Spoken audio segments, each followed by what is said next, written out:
Hey, welcome. Where the heck are we at now? Home.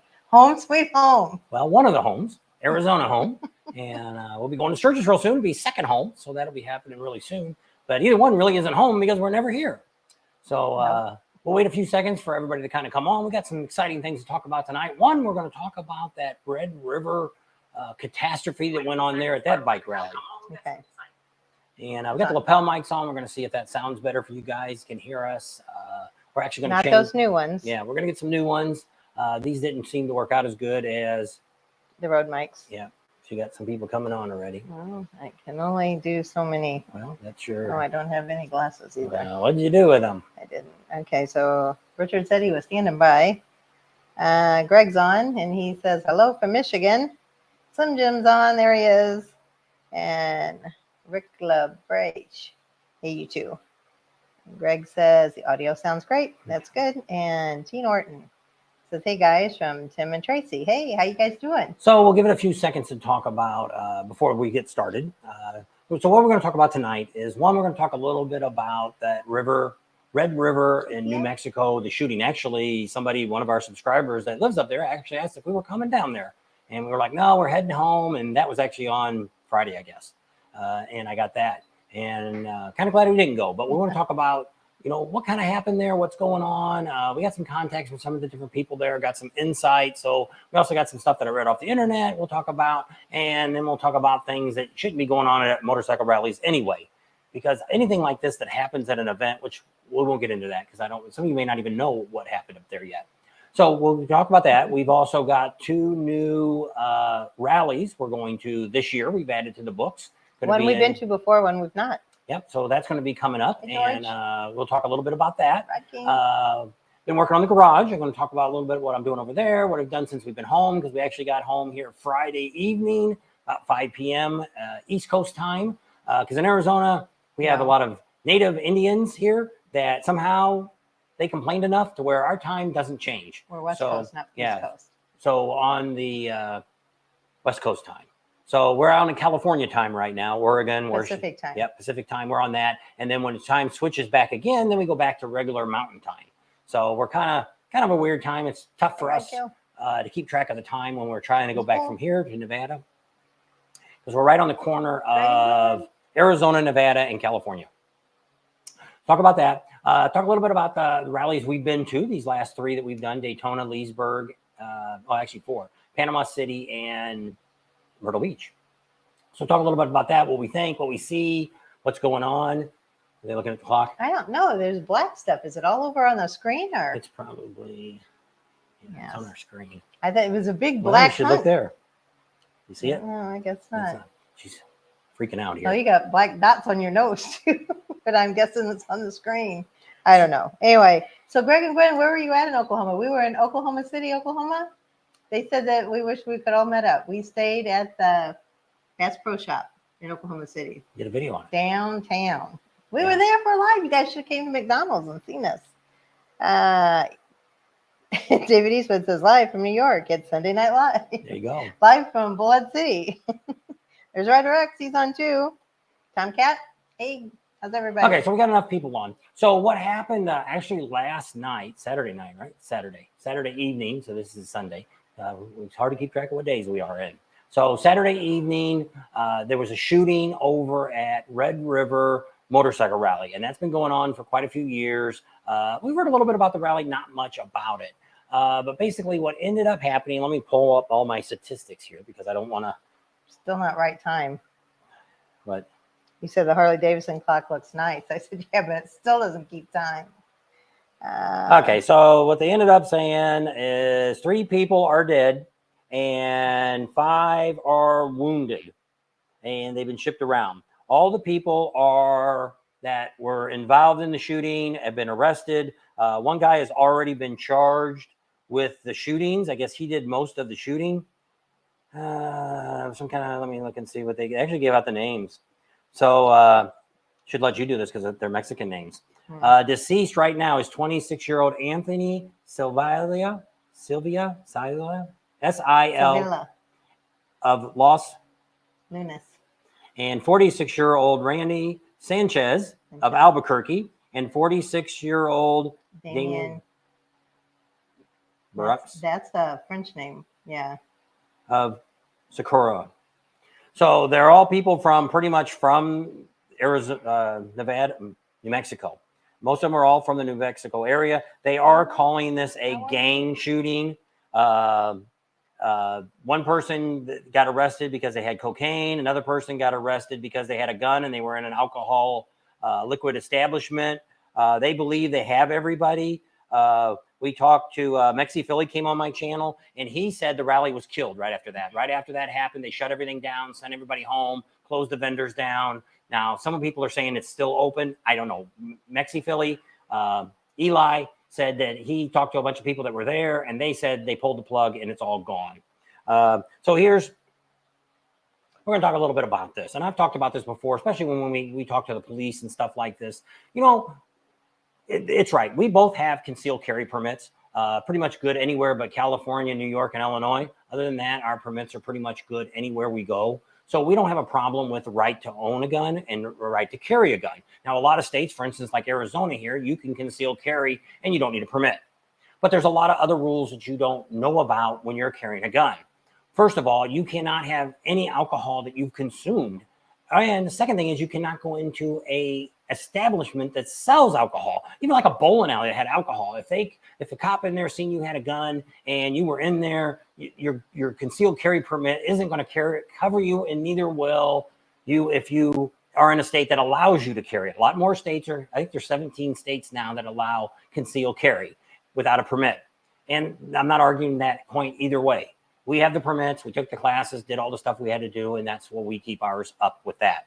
But when we go looking at this, I don't mind, which I do. We take our guns to rallies when we go, but we don't carry them when we're in events. Like if we're at the Buffalo Chip or we're over at Full Throttle Saloon or we're down on Main Street or any place like that, I'm not carrying a gun with me. There's no need to carry a gun when you're in, we call this like-minded people. We all are kind of there on motorcycles. There shouldn't be an issue, but that's two bad things that don't mix. Guns and alcohol do not mix together.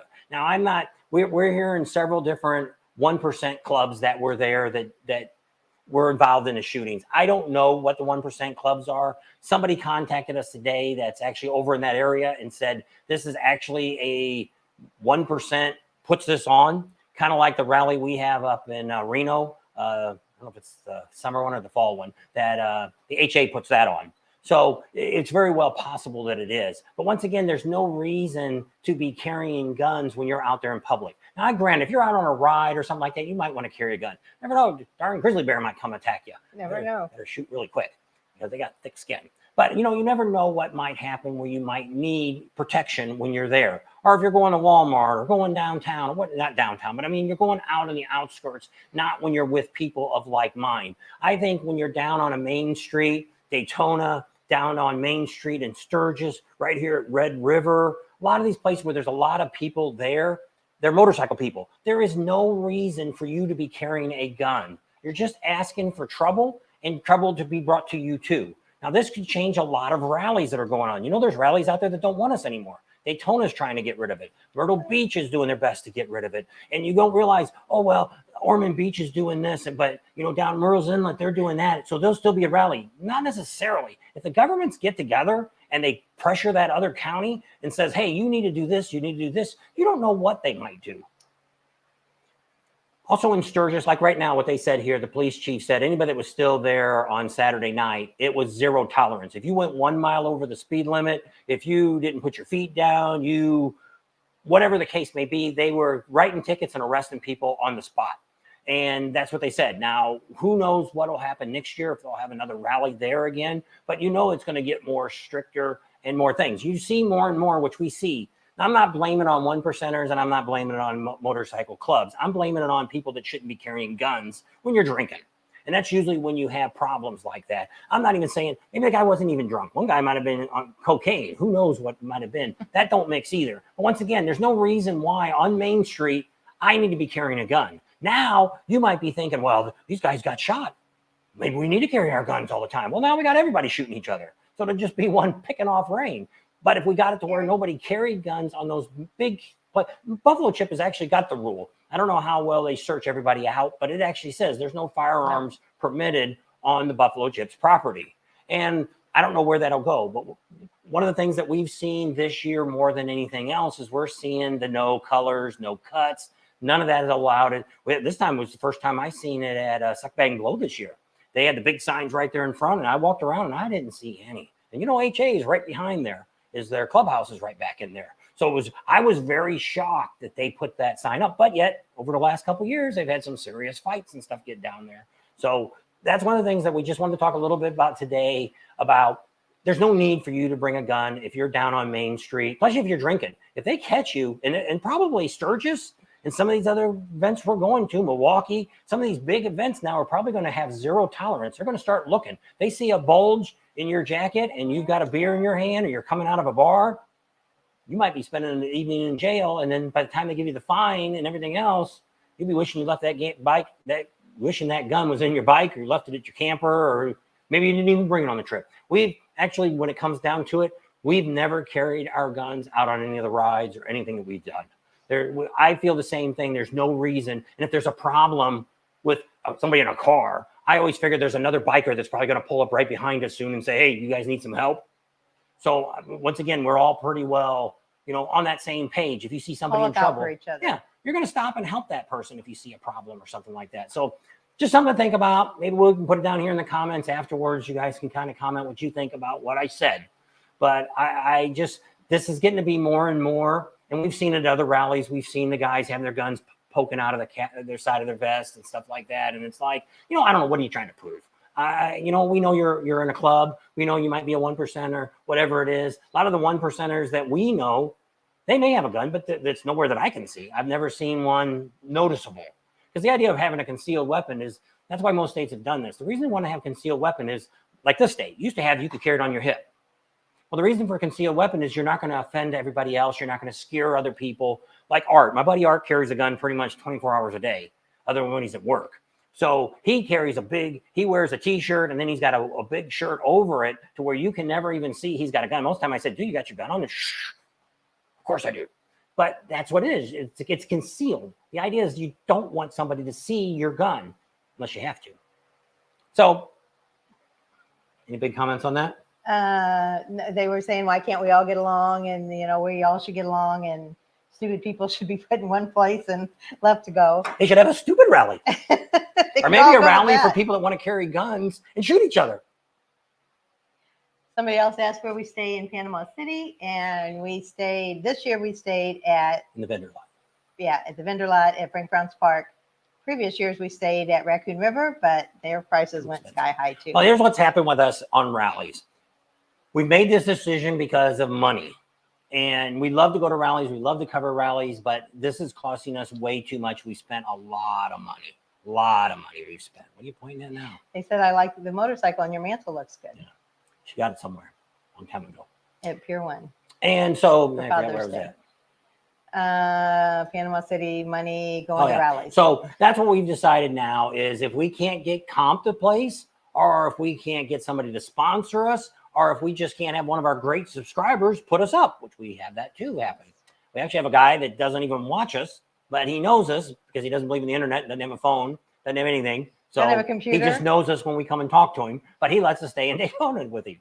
So it's really good. We actually have another campground now that would probably comp us there now. So we're pretty well set now for the rallies that we have on the books now. That's a good idea. So that's what we're going to talk a little bit about is the rallies we've done so far this year. We first went off to Daytona.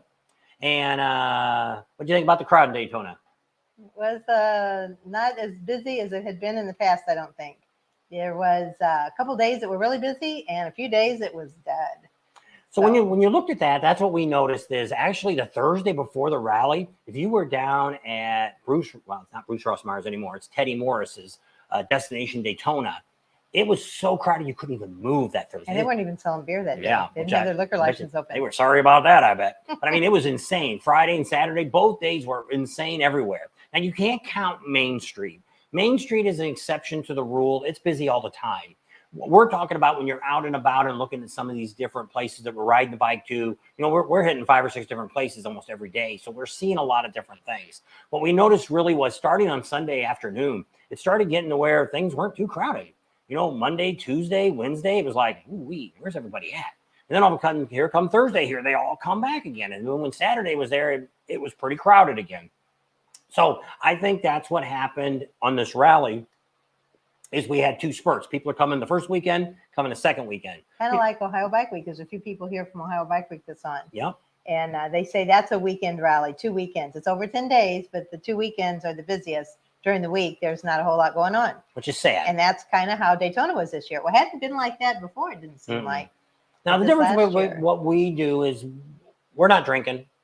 We're not going crazy. We're not all that kind of stuff. We're having a good time with what we do. We enjoy what we do. It's not saying that I don't like to do what we do, but we're more observers now. We used to do rallies like all the rest of you did. Go hang out at a bar, drink all day, go ride some rides. Not in that order, maybe, but have some dinner and then go back to your camp. And that's the end of the day and start again tomorrow.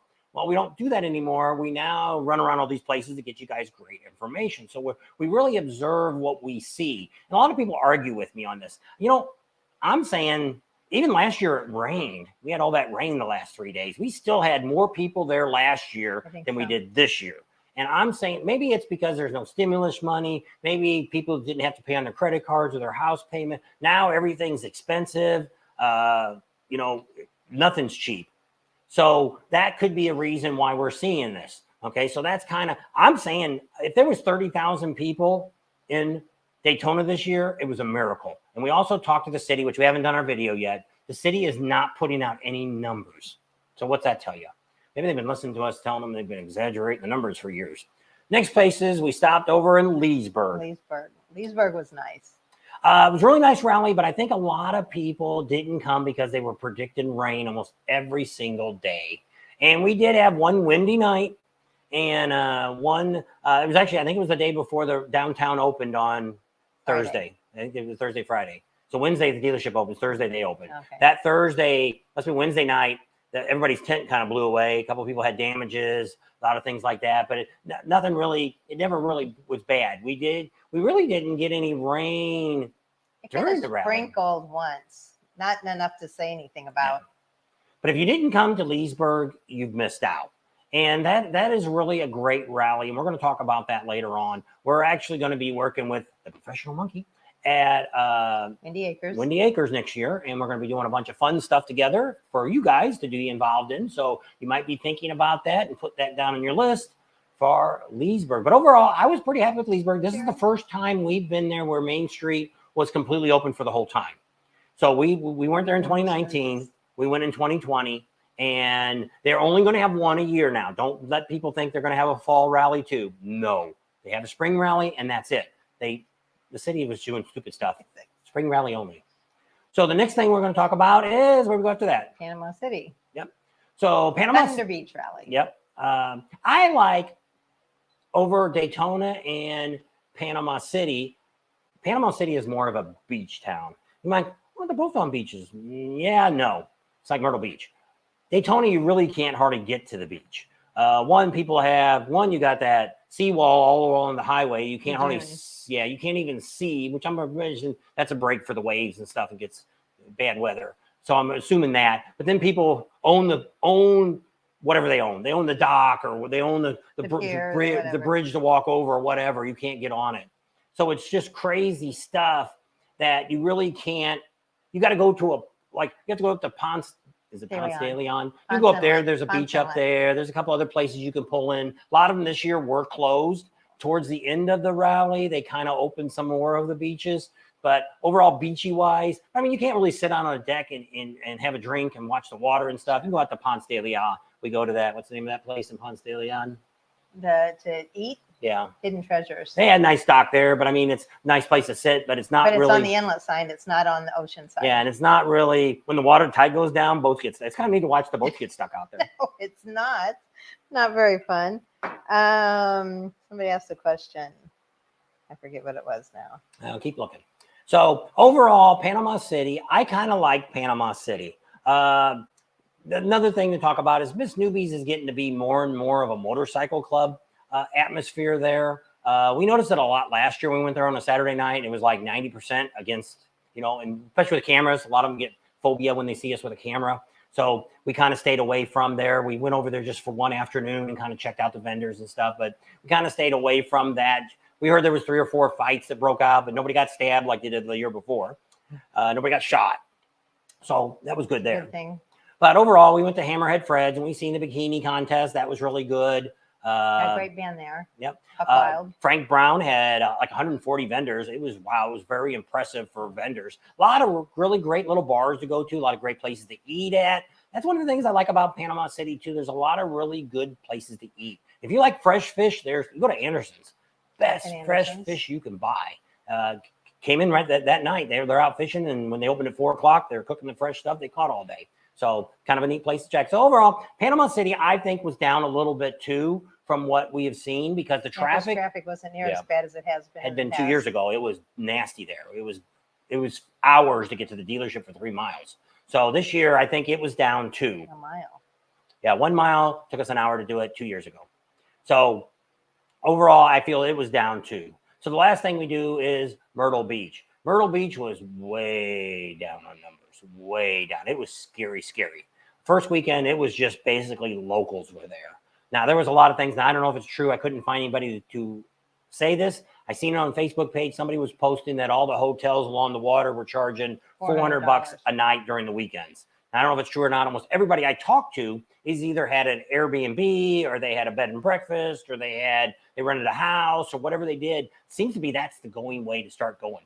Get 3 or 4 of your buddies or 3 or 4 couples to go in and rent a house, and you break it down to what a motel would have cost you $200 or $300. You'd be ahead. Plus, you get a fireplace. You're not fireplace. You might have a fireplace. You have a garage to put your bike in. Most of them have barbecues. One of them I talked to, they had a hot tub in the back. So nice to be able to put your bike inside a garage. Yeah. That's kind of special. Find your question? Well, no, now you made me forget. So Mike Campbell's on. I wanted to know how you were doing, how your bike is, and how your love jugs and your battery's doing. And then Jerry was on. I wanted to know if you were going to Sturgis this year. I have a question to ask you if you are. And Charlotte's Webbing, is that the name of your channel? She said she was going to put us on her community page, and I didn't know she had a YouTube channel or not, if that's the name of her YouTube channel. So Mike says going to Americade and Laconia. He loves to ride up there in the White Mountains. Keep up the great work. Love to see you guys and hear from you. Take care and be safe. Thanks, Michael. If you're going to Laconia, be very careful. It's going to get stupid. There's going to be a lot of people there. And when you bring a lot of people in, you end up bringing stupid people too that come in, just like here with the shooting. Not saying to be shooting, but riding your bike around. If you're going to go out and do some of the rides and get far away from Laconia, I think would be great. I'd love to go back and just go over to Maine to that guy's campground. Which one? In Maine. Oh, Bentley's. I'd like to just go over there. Next time in Laconia, we might go up there and just hang out in Bentley's. He's got the coolest campground. He's got that great bar and restaurant. Got all them bras hanging up. There's something going on there. And just looked like a fun place to be. And it'd be neat to ride around Maine. Never done, just went over there and came back. But Laconia this year, I don't want to be nowhere near Laconia. 1,000 miles is too close for me.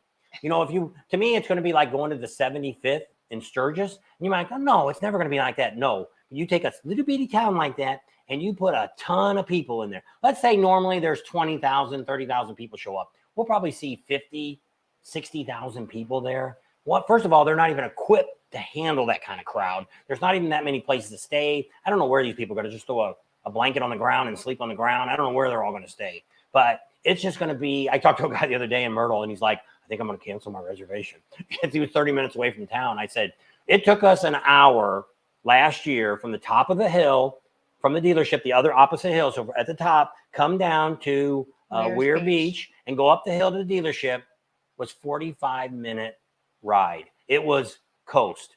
Luckily we were on the hill. I could just put the bike in neutral, turn it off, and we just kind of edge down the hill. It was insane. Way too many cars are there. It's like I say, it might be great to go to, and it'd be to say, hey, I was at the 100th, but I don't want. It's like I tell people, if somebody could find me a place to stay right there, campus in town, I would go, and we would stay right there and walk everywhere. I wouldn't ride the bike nowhere. I would walk. It was crazy. So Myrtle Beach, the crowd was really, really slow there too. When it got to be the first, because what happens in Myrtle Beach is it's jacked up. Friday, Barefoot Landing gets to open, and the Beaver Bar, and across the Beaver Bar where Adam and Dan Kite's at, they get to open. But everybody else has to wait till Monday. So Barefoot Landing is open. Yeah, that's what I said. Barefoot Landing and where they are. All right. Those are the two places that get to open up. Everything else has to wait till Monday. Now, you might say, well, Suck Bang Blow was open. Yes, they were. It's the vendors outside can't be open. So, yes, the bars can be open. In Beaver Bar. Regular business. Yeah. So the Beaver Bar on that first weekend, they were the place to be. It was really crowded. A lot of people there. You can see some of our videos. It was a pretty good crowd. Went up to Suck Bang Blow on the first weekend. It was kind of sad. Wasn't much going on. One sexy biker chick, she was able to open because she's inside the building, so she gets to run on the existing permit. So there's stuff that you can do if you're, if you're over at, because they ended up opening Friday or Saturday, they opened up Spokes and Bones. Inside. And if you were inside, you could be. But they had one that had a canopy where they sell their shirts at. It couldn't be open.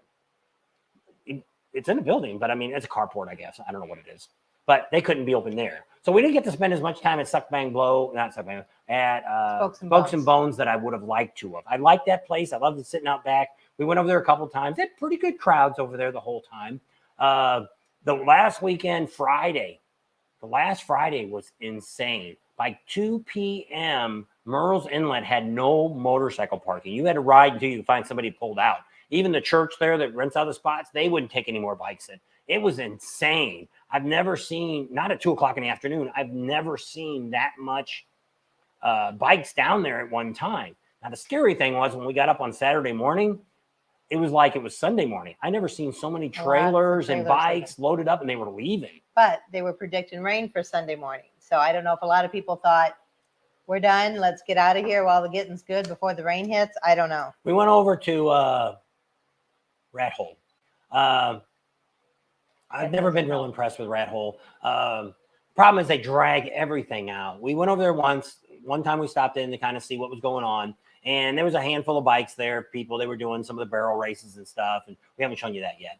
And then so we thought, let's go over there Friday night and see what's going on. So we went over there Friday night about 7 o'clock. And same thing. They're throwing the water balloons over the bar and stuff, and which is fine. And so we go back in the bar and we're like, hey, we'll sit in the bar. That way we have a good place for the contest and stuff that they do. They got a little square box there. They put the girls and stuff on. And so we're waiting for that. And now it's about 8:30. And I'm like, at 8 o'clock, the pudding wrestler was supposed to be. Well, I watched it on TV and didn't like much going on. So I walked outside and they're still throwing the balloons over the ball, water balloons over the bar. And I'm looking, it's 8:30. And the guy goes, don't forget, right after this, we're going to be doing the pudding wrestling. And I'm like, dude, he's another half an hour to an hour away from even getting to the pudding wrestling. So it'd be another hour or so. It's supposed to be 11, 12 o'clock before they ever get inside. Well, after we wasted that time, we were like, that's it, we're done. And we thought Saturday was going to be the crazy day. We were like, let's just go back. We'll get a video done and we'll be ready to go out for Saturday morning. And I thought Saturday would be really crazy. And it wasn't as hectic until we got down to Myrtle's Inlet. Now, we've talked to almost all the vendors at all the rallies we went to, and they've all said they've done pretty well. They're happy with what they've done for business. So we'll leave it at that. So that's kind of a wrap up of what we see. What's next for us is we're home here the month of June. We've got to go see the kids in California, and we got to go to doctors and stuff. So we'll be gone a couple days before Father's Day and a couple days after Father's Day. And then we'll come back. And then about the last day or so of June, we're heading to St. Louis. We're originally from the Illinois side, and we lived on the Missouri side too. You might say, hey, somebody else lives there. Yeah, the Monkey Man used to live there too.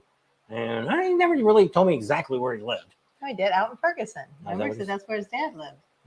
So he was not far from your aunt's house. You remember talking to him about all that? Don't remember. So Charlotte's Webbing, you said you were up in Sandusky. So how does that rally looking? Is there a lot of people there, or what's going on? I didn't realize that was over Memorial Day weekend. Is it always over Memorial Day weekend? Oh man, I forgot to ask you guys about Gettysburg.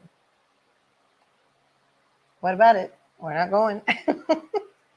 A lot of rallies are tough to go to. We'll talk about 2 new ones that we're going to add for this year that we had not had on the book. So after this, we go to St. Louis.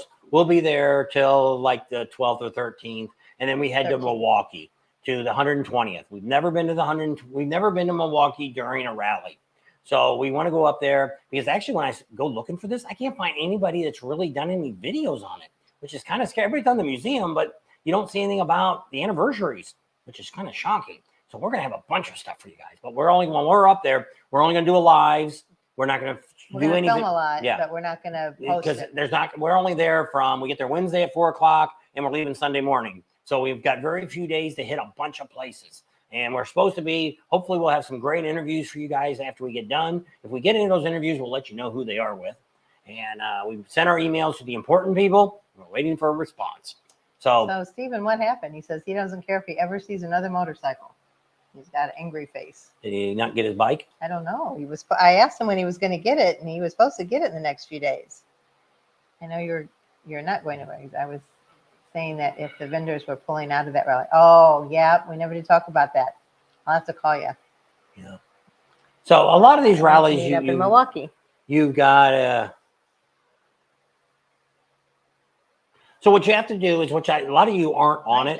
A lot of you need to go to our Facebook page, which he's actually on it, or this person's actually on it. Did you get the text? That you need to follow that. I'm doing better now to where we put down, hey, we're heading over here. Here's the 3 days we're going to do it. We can't always go out. Sometimes we try to do a short and say, hey, here's where we're going to be. But sometimes that doesn't always work out because it's like somebody grabs us or something happens. It's like, or somebody says, hey, did you see this is going on over there? Off I go on the bike.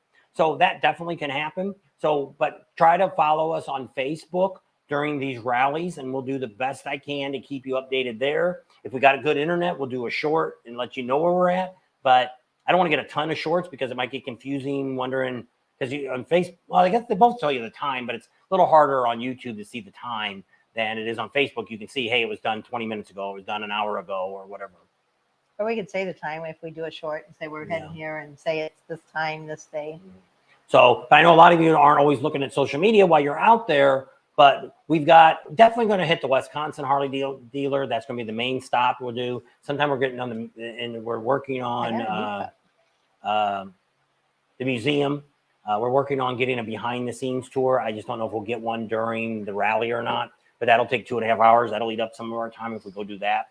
So that's going on. After that, we're going to go over to where J&P, the owner of J&P Cycles used to own it. The old owner of J&P had a museum out there in Iowa. They're closing that up in September 1st. So we're going to hit that on the way to Sturgis, where it's only like 100 miles from Milwaukee. And we're going to go over, hit that, and film all that before it's gone. We've been invited to go to the Mecum auction, but I'm not going to go all the way up there for 300 bikes that they're filming. They're selling. So Stephen meant parking all those idiots. Oh. His bike is supposed to be in at the end of the week. Yeah. He's talking to George. Yeah. So big news that we've got to announce that we've got some sponsors that are sending us to 2 extra rallies this year in September. First of all, we are going to Ocean City. We're going to be there for the bike week. We get there on Wednesday and leaving Sunday. And so we'll be able to catch that. I don't know what to expect. I'm hearing it's mainly a vendor rally. It's not a whole lot of, but I hear some of the bars, they charge cover. We got somebody working on right now to get us in, be able to get rid of the secrets or something. They said that's the bar to go to. Get rid of the coverage card charge and also get us to where we can film inside. A lot of times when you're paying to get in, they're not, oh yeah, people can hold a phone up, but I want to give you a good video. I don't want to give you a shot like I'm chasing after a girl somewhere, if you get my drift. And and then after we leave Ocean City, we're jumping on another. Oh, we're flying to all these. So from there, we jump on this airplane and we're flying over to Bikes, Blues, and Barbecue. And we'll find out. We got a bunch of sponsors there. We're getting a motorcycle to ride. We're getting a place to stay. We're getting a whole bunch of great stuff going on. Eureka Springs and the Cat House. That's the place we'll let you know soon what they want us, how much they want us to tell us about what. So we'll see how that all turns out. So those are 2 rallies that we've got sponsors that picked up and got us on. Also, Myrtle Beach. Some of you, if you haven't been checking out the channel, we had a subscriber that paid for Myrtle Beach last year, Michael Adams. And he has picked up the tab for the campground, and we greatly appreciate that. We're going to do a video for thanking a whole bunch of people because we had a lot of had some people just give us money. We had a few people Lots and lots of things to be thankful and grateful for. A lot of dinners we got, breakfast we got, a lot of different things that a lot of people gave us on this trip of this first half of our season. Leg. Yeah. First leg. Well, this is only 2 legs. 3 legs, I guess, if we're going. It's a 3-legged dog. And so yes, we're very appreciative of all that. We didn't get Charlie yet. He's still at our daughter's. Maybe tomorrow. Yeah. We won't see him until next week live. And so that's some of the big breaking news that we've got set up for that. We are hearing from some of the campgrounds. Just got done with the buffalo chip. What do they got going on? So if you looked at their website, I guess this past week, and you thought, darn it, they don't have any more power water sites. They do. Something happened with their website. I don't know exactly what happened. We called Rod right before we went on. He said that was a mistake. There is sites left with power and water. Go on their site. It should be all fixed now. If you go on their site and it still doesn't show any, call the girls in the office. They will be more than happy to take care of you and get everything situated.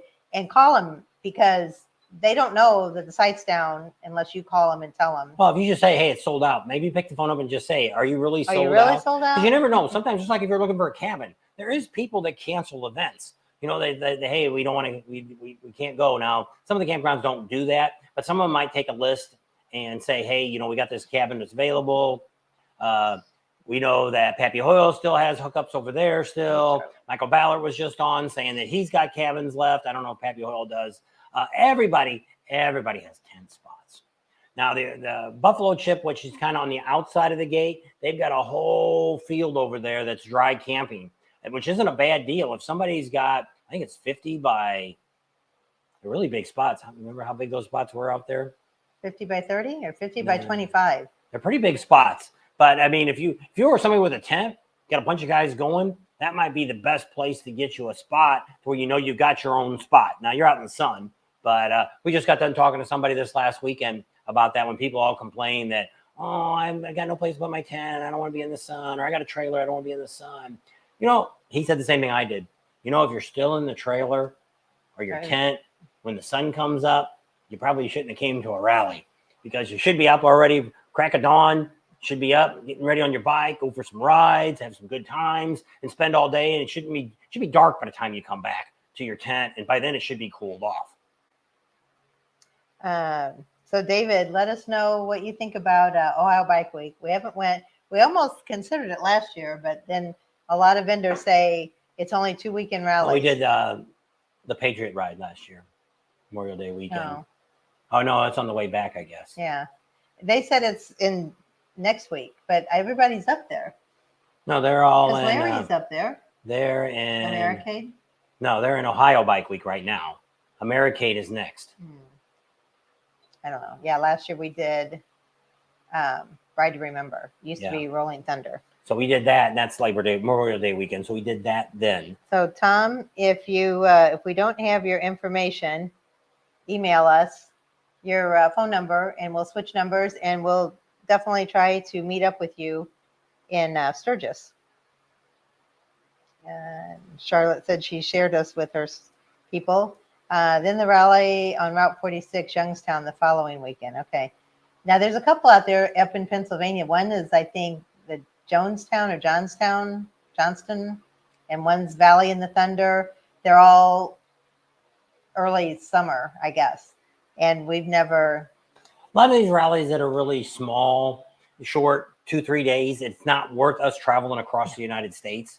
You know, we're in Arizona. It's 2,400 miles we just drove. Actually drove more than that, because we went from Myrtle Beach up to Virginia Beach, and then we drove all the way across.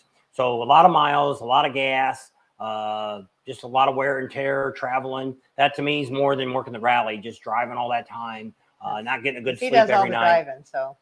And so that's a long way for us to go. And that's only one way. So it's 5,000 miles round trip to get to the West Coast, East Coast, and back to Arizona. Bad.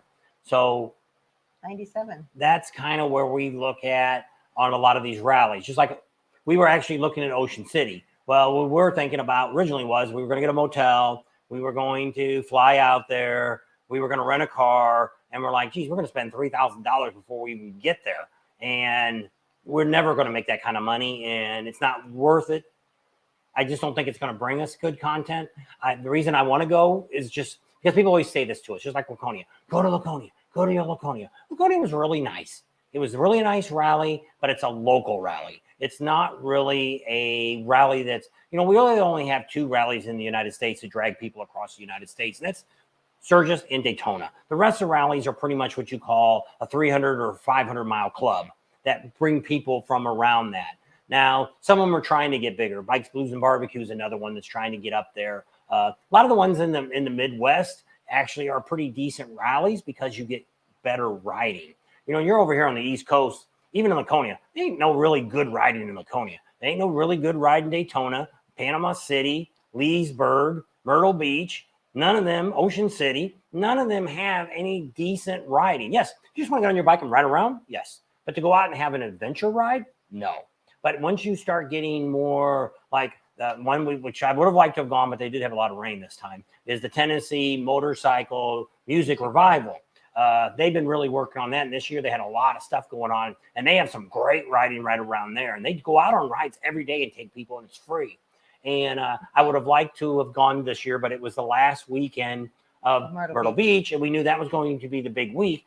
We can now tell you, especially on these rallies, which ones are the best. Because when you go to Daytona, you want to go on the first weekend. Leesburg only has 1 weekend. Panama City only has 1 weekend. Yeah, they only 4 days. Yeah, they only have 1 weekend. Myrtle Beach, you really want to come second weekend now. Seems to be the bigger. They have the better bands. They have a better selection. More stuff is going on. So far that's what you're looking at. So just give you an idea. Sturgis, I can tell you right now, the first weekend, the first official weekend, the 4th, the 5th, the 6th is going to be the biggest weekend. The biggest crowd is going to be there then. But so I can just tell you that from what we see, because people always say, well, what weekend should I go? What weekend should I pick? Well, it really depends on what you want to do. If you want to be and see the most exciting stuff and the biggest thrills and all that, those are the weekends I'm talking about. If you're like, hey, I don't want to fight all the crowds as much, I want to do this and that, then take the other weekend if it's a 10-day or more weekend. So Blackie, I would suggest, he said he's never been to any major bike rallies, and he lives in East Central Alabama, and he's never even been to Thunder Beach. So I would recommend Thunder Beach. That's a good rally. I also would recommend, since you're in Alabama, that's Arkansas, isn't it? Yeah. I'm thinking Arkansas. I was thinking to go to Bikes, Blues, and Barbecue, that wouldn't be too far from you. It depends on where. Check it out. It depends where in Alabama. If you lived in northern Alabama. No, it says East Central. So it still might not be too bad. Yeah. But what's nice about the 2 rallies that I'm going to talk about, one is Bikes, Blues, and Barbecue, and the other one is Lake of the Ozarks. Bikes, Blues, and Barbecue is definitely a better rally to go to if I had a choice between those 2, which is why we're going to Bikes, Blues, and Barbecue this year. That may end up being, depending on how it all works there, they may want us back every year. And we may do that because actually it's only 1,250 miles from our house. So it's not too bad. This time we are flying because we're doing Ocean City. Next year we probably won't do Ocean City. You never know. Just like Myrtle Beach. Now we've had trouble with not being able to put videos out because we traveled back and all that. So, but for my videos this year, Daytona has been my leading of got the best money for us made and the best views. People watch Daytona more than any of the other rallies. But I know we haven't been able to put videos out for the last 5 or 6 days because we've been traveling, and we also had issues in. We thought we were gonna. I just didn't think things were going to go the way they were going to go in Myrtle Beach, and they didn't go the way I had planned. And so next year we'll look at it a different way when we come back, because next year we're going to be in one spot the whole time. So that'll be kind of nice. We don't have to move and get more situated. That's all the bike weeks I guess she goes to. And there's lots of bike weeks all over the United States. There's like we've done the Reno one that's up there. It's what do they call the one in Reno? Street Vibrations. Yeah, we've done that. She did it once with me, and I've done it before with Art and a couple guys. We went up there when the HA, the year that the HA, I think they do it in the fall. I don't know which one. One, the city does one, but they changed that all the downtown where the casinos are at. It's all gone now. There's nothing down there. It's just really sad. A lot of these rallies have gone downhill, and that's what Gettysburg. That's what Rider X wants to tell us. I think it's going downhill. A lot of times you don't get the support from the local people. Don't want it. The businesses don't want it there. It's getting to be like Myrtle Beach is getting to be that way. It's getting stricter and stricter, I think, which is right now Black Bike Week. It's not really Black Bike Week. It's Atlantic Bike Week, but they call it Black Bike Week. I think it's actually, I watched a video the other day. It seemed like all that was down there was Can-Ams and running around, a whole lot of them, and driving, which is, hey, what is what you is. But I mean, it's. I think they really want to get rid of Black Bike Week, but the only way to get rid of that is to get rid of the White Bike Week, which is the weekend before. Can't call it that, right? I don't know why they just can't have a bike week and have everybody. And Daytona's the same way. I don't know why, I don't know. We're not going to get into all that. No. I want to find the old Whitey College, though. They got one of those in Daytona, like they got the Black College. So I want to sign up for the Black College and go to school make there. sure that is can we burn logs in the fireplace too, or is it only gas? You could burn wood, but it's gas. He made it gas, but it Could go either way. Gas. How about that? What? Could go either way. So what Wetzel is that a bike rally? Charlotte's Webbing? Wetzel's Pretzels. And Auntie Ann. I mean, there's a lot of stuff. It's just like in Vegas. They've got something, most of the Harley dealers have different events all the time. It's like Gator Harley down in Leesburg. They've got something going on this weekend too. They had a big thing going on, got bands and all this stuff going on down there. A lot of these dealers love to have stuff going on. Teddy Morris, you're going to find him here real soon. He's going to be doing stuff nonstop down at his dealership. He's like, let's have a party here every weekend. He told us, which we're going to give him a call and see how bad he really wants us there for Biketoberfest.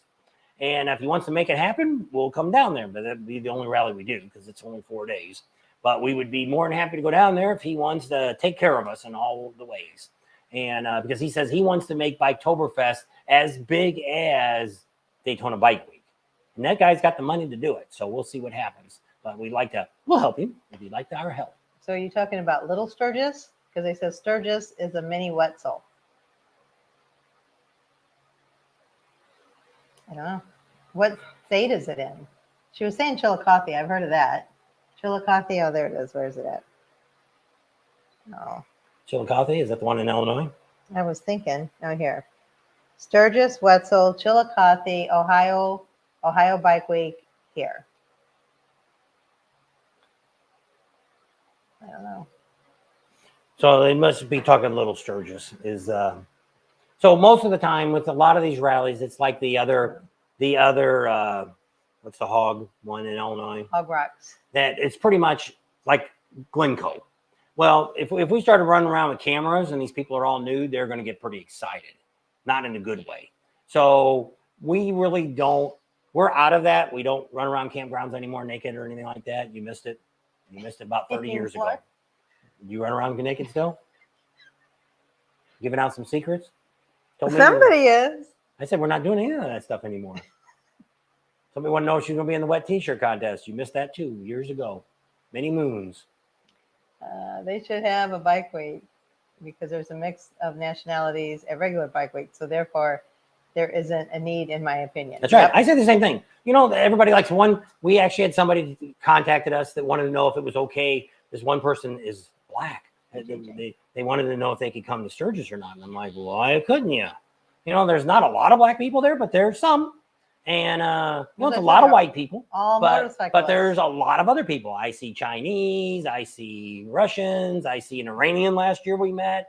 One of our subscribers, people from, that's what I like about Sturgis. Mon was there. Monica, she's from Australia. Yeah. So one of the things I like about Sturgis than any other rally, which I already like a lot of things, but I need to add this to my list. You see people from all over the world,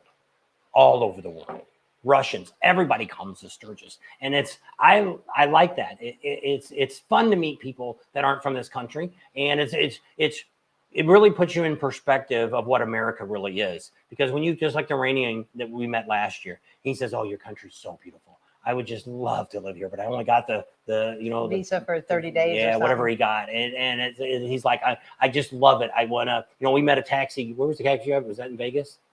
That was in Vegas. And we met this taxi driver, and he's got a green card for a couple of years. He got it. And every day he's off, if he's gone more than 2 or 3 days, he travels all around the United States. He's been to New York. He's been to Times Square. He's been to Miami. He's been just about everywhere, Grand Canyon, Los Angeles. He's been all these places because he says, America, you people have no idea what you have compared to us that live in these other countries. And I know that we live in California. No matter what you say about California, you meet people that you would never meet in your lifetime. People that I met a Russian that lived his whole life in Russia. He finally became a citizen, and he'd only been there 2 years as a citizen in America. And he says, you have no idea. If you want me to, I will kiss the ground here. He says, that's how much I respect your country. He says, you have no idea. All you people that complain about your country should go to Russia for 30 days with nothing in your pocket and see how that works for you. He says, here, at least you can find a job. There's people that will pay you. You know, he wasn't getting any aid or anything like that. He came in but I mean, just to talk to these people, you know, I've never been to Russia, and we've never been to a third world country or anything like that. And I know there's a lot of them out here, but here people just don't realize how great America is. And that's what I like about motorcycle rallies, because it's America. It's what really brings, you know, motorcycles have been around forever. You know, from the early 1900s, bikes have been out, motorcycles have been out here and been in the wars, all the big wars.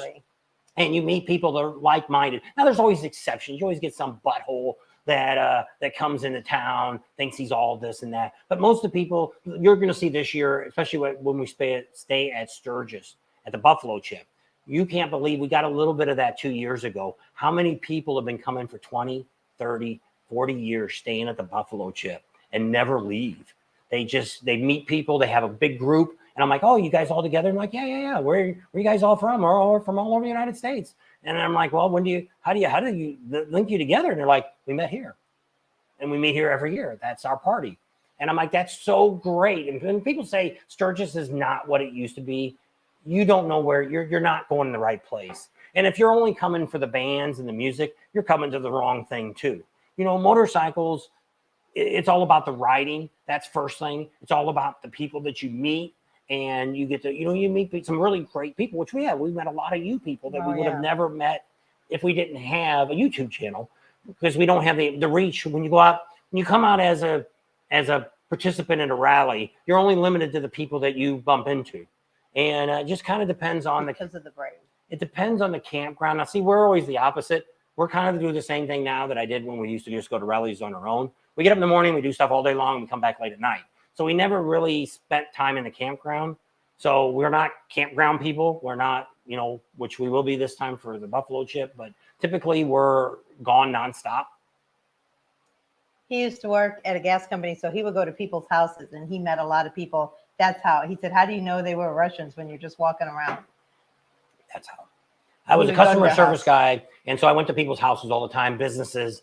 I was the guy at first contact. If you had a gas leak, I came to your house. If you broke a line, I was your first guy to came to the house. If there was a fire, I was on the scene with the fire department, the police, whatever happened like that. I turned people's gas on, turned people's gas off. I serviced appliances. We're in California. People think if it gets down to 40 degrees, we got it at 50 degrees, we got to have the furnace running. Oh, it doesn't work. Call the gas company. So you had to come out and figure out what's wrong with the furnace so you can get it working for them. So I did all that. So that's all I did every day is I would meet anywhere from 8 to 15 people a day. I was in their houses. And so people would talk. And so I would talk to them about, and if somebody says, hey, I was, you can tell by people's accent when they're, whatever. I can't really do a Russian accent. And, but you can kind of tell. And sometimes I'd say, where are you from? And they're like, oh, we're from Czechoslovakia, or we're from Switzerland, or we're from, because pretty much everybody in California is from somewhere. I said it's a big melting pot. It's like a lot of them are from Mexico, but there's a lot of people that are from everywhere else. All over the world. And so a lot of people come in, I guess, just like Ellis Island, they come into San Francisco and then they just scatter all throughout California. But a lot of people from overseas come in from countries. Yeah, but what I say, San Francisco. That's where most of them. Some Los Angeles, but so Blackie says he lives 25 minutes from Talladega Speedway. I've met people there all last year long. The weekend, I'm sure there are people that save for bike rallies. Yes. And it's not cheap to go to bike rallies either, but it is a good time and it's good to meet people. People complain a lot about that. Things are jacked up and prices are high. And tell them about the gas here when we got home. So the cheapest place for gasoline was actually in Myrtle Beach. Steven's running off on me here. Rubbing off on you. Myrtle Beach was actually the cheapest gas. You could get gas for about $2. It was $2.58 was the cheapest I seen for unleaded. And diesel, we were paying about $3. But one time we had our discount from Kroger's. It was $3.07. Most time it was like $3. 330. So it wasn't too bad. So coming across the United States, we averaged about 2.25. Florida was a little higher. Myrtle Beach was a little bit got down low. As we traveled across the United States, you could see the moment we got out of Oklahoma and pulled into New Mexico, gas went nuts. We're paying right now for unleaded, it's $3.89 a gallon here and $4.45 for diesel. It's insane. They say we're at California prices right now, which They say we're more than California. It's what they said on the news the other night. I don't know. They're saying because some refinery shut down. They used to love to do this for excuses all the time. And I won't get into California, but they closed like 4 refineries down over the last 10 years. They wonder why they have no gas. And so yeah, we're not doing a lot of traveling while we're here. Trucks in the garage. Brakes on it today. Had brakes grinding on the front, so we had to on the way home. The rotors too. And one rotor. Had to change that out. So I did that. Checked back brakes. They're really good yet. So we're okay with that. Got some other miscellaneous things I got to do to the truck. Getting the trailer she got it all cleaned up, all ready to go for the next trip. Got the bedding all washed, and I just got to load up our clothes, and then all I have to do is put in the food. I got to check the brakes because the brakes on the trailer weren't working either. That's kind of why my front brakes wore out so quick. But not bad for 120,000 miles, the first brake job. And so a lot of highway Is that miles. regular? It's 677 up there in Ketterman, California. Ralph's at up by Monterey Bay. Well, that's a good Monterey Bay. Anything along the coast is always insane. We got to go over to Orange County. And normally I do really good because we've got the 55-gallon tank on the truck. We can drive over there, visit, and drive around and drive back. And I still have gas to get back here to get cheaper gas. There's $4.29 here in California where I'm at. And that's cheap. So is that unleaded? Is that unleaded or is that diesel? Because that's about what diesel is here. Yeah, it's diesel's $4.40. Well, it said Sam's was on the website. It said it was $4.39, but on your Gas Buddy or something said it was $4.29. So it's either $4.39, $4.29. I think when I looked at it today, it was $4.39. So I don't know. So the gas is filled up. We filled up the truck stop right on the other side of Kingman coming in. So I've still got a pretty good full tank. Probably only used a couple gallons. Florida. And because we get better deals at the truck stops, we got a trucker's card. And so we did pretty good, but a couple of them got up to over almost $5. It was $4.80. If only. Tomcat said he liked the gas prices at $1.87. Yep. When we came across the United States, when we first started this in 2020, we paid $1.89 a gallon. I got a picture. I posted it on my Facebook page a long time ago. Oh, he said Ketterman's in the middle of the desert, in the middle of nowhere. Well, that would be too. If it's the middle of nowhere, it'd be higher. I was just thinking, I thought he said he was up in Monterey. I knew he was heading back that way. So he said it was, I don't know what he said, 57 there. And it's only 97 here for Memorial Day in the desert. Yeah, we're usually over 100 by now. They've had days before we got here was over $100, over 100 degrees, triple digits usually by now. When I got my license, gas was 97 cents. Well, I got my license, it was 53 cents. That was for premium. My dad made me put premium in my car. So, but I was so mad because I could have just got regular gas and it was like 42 cents. I had to pay 53. I was mad about that back then. I am in Monterey. Wow. Then you're not in the desert. I don't know. If it went to $10 a gallon, I think I would still prefer that over buying. Okay, so yeah, California prices right now where we're going is about the same as here. It's $4.29 at Chevron, $4.15 at BP. That's even out in Beaumont. Let's get in here to Riverside. $4.17. Yeah, so gas is actually right now cheaper for us, California. For diesel, is cheaper than we are here in Arizona, which is insane. California is usually at least $1, if it's not $1.50 higher than we are in Arizona. So I don't know what the hell. They're trying to chase Arizonans out of here, I guess. Well, that's what they were saying. They said they didn't know why. They couldn't figure out why our gas was so much more expensive than California. And I'm like, well, what the heck? So 309 in Myrtle Beach. It was good to meet both of you. It was good to meet you too. Where did we meet you at? I'm trying to think of where we met you at. Glad you guys made home safe. Me too. Live wire is a fun bike to ride. It is a fun bike to ride, but I think it's a little overpriced. $5.45 for regular in Monterey. I drove through the Ketterman on the way to Monterey. Okay, I guess that's what I was saying. I have family in Arizona. What part? Well, most people live way away from us. Most people live in Phoenix or Scottsdale or Tucson. That's 250 miles away from us.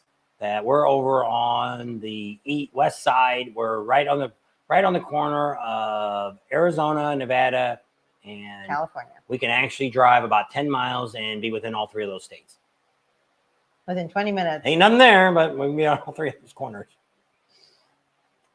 And Needles is right. It's us, Bullhead City, Needles, and Laughlin.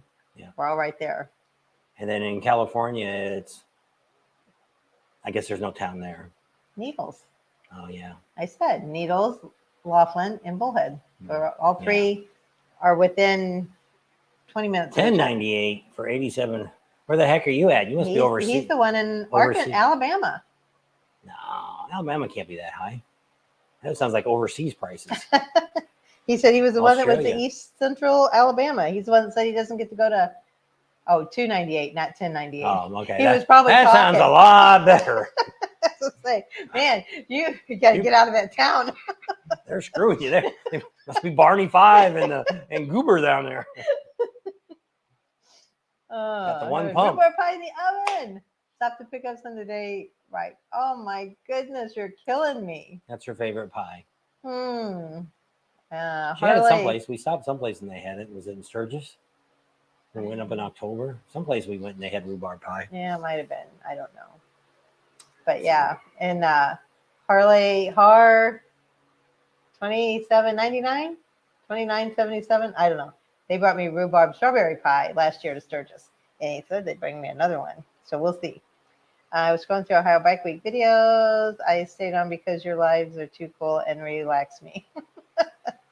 Well, that's good. I'm glad. Well, the only videos I'm really seeing on Ohio Bike Week has been Eli's and at Mexi Philly. I haven't really seen. Is Adam not? Oh, Adam doesn't go, does he? Yeah, he's there.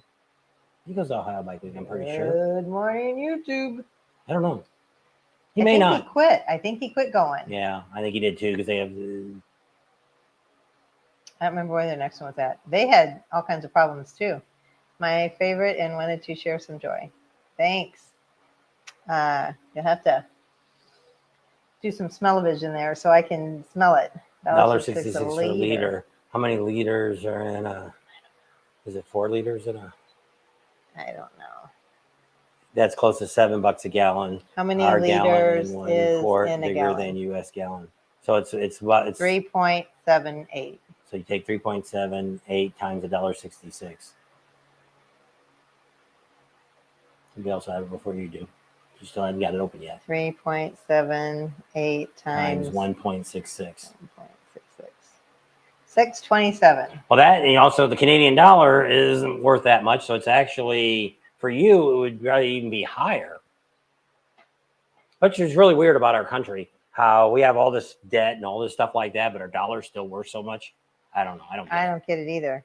Well, because they just keep printing more up. We keep running low, we'll just print some more up. Used to be at it, they relied on the gold in Fort Knox. I don't think there's even any gold in Fort Knox anymore. I don't know what our dollars. I would really like to see the country not sign the budget on June 1st. I'd like to see what happens. Maybe people would get a little more realistic of what's going on in the world. Maybe it'd stir some people up and get them out and get them voting. And they won't. But it's just to try to get our politicians to realize, a lot of which it is. I'm not going to get too political here, but we'll do one thing.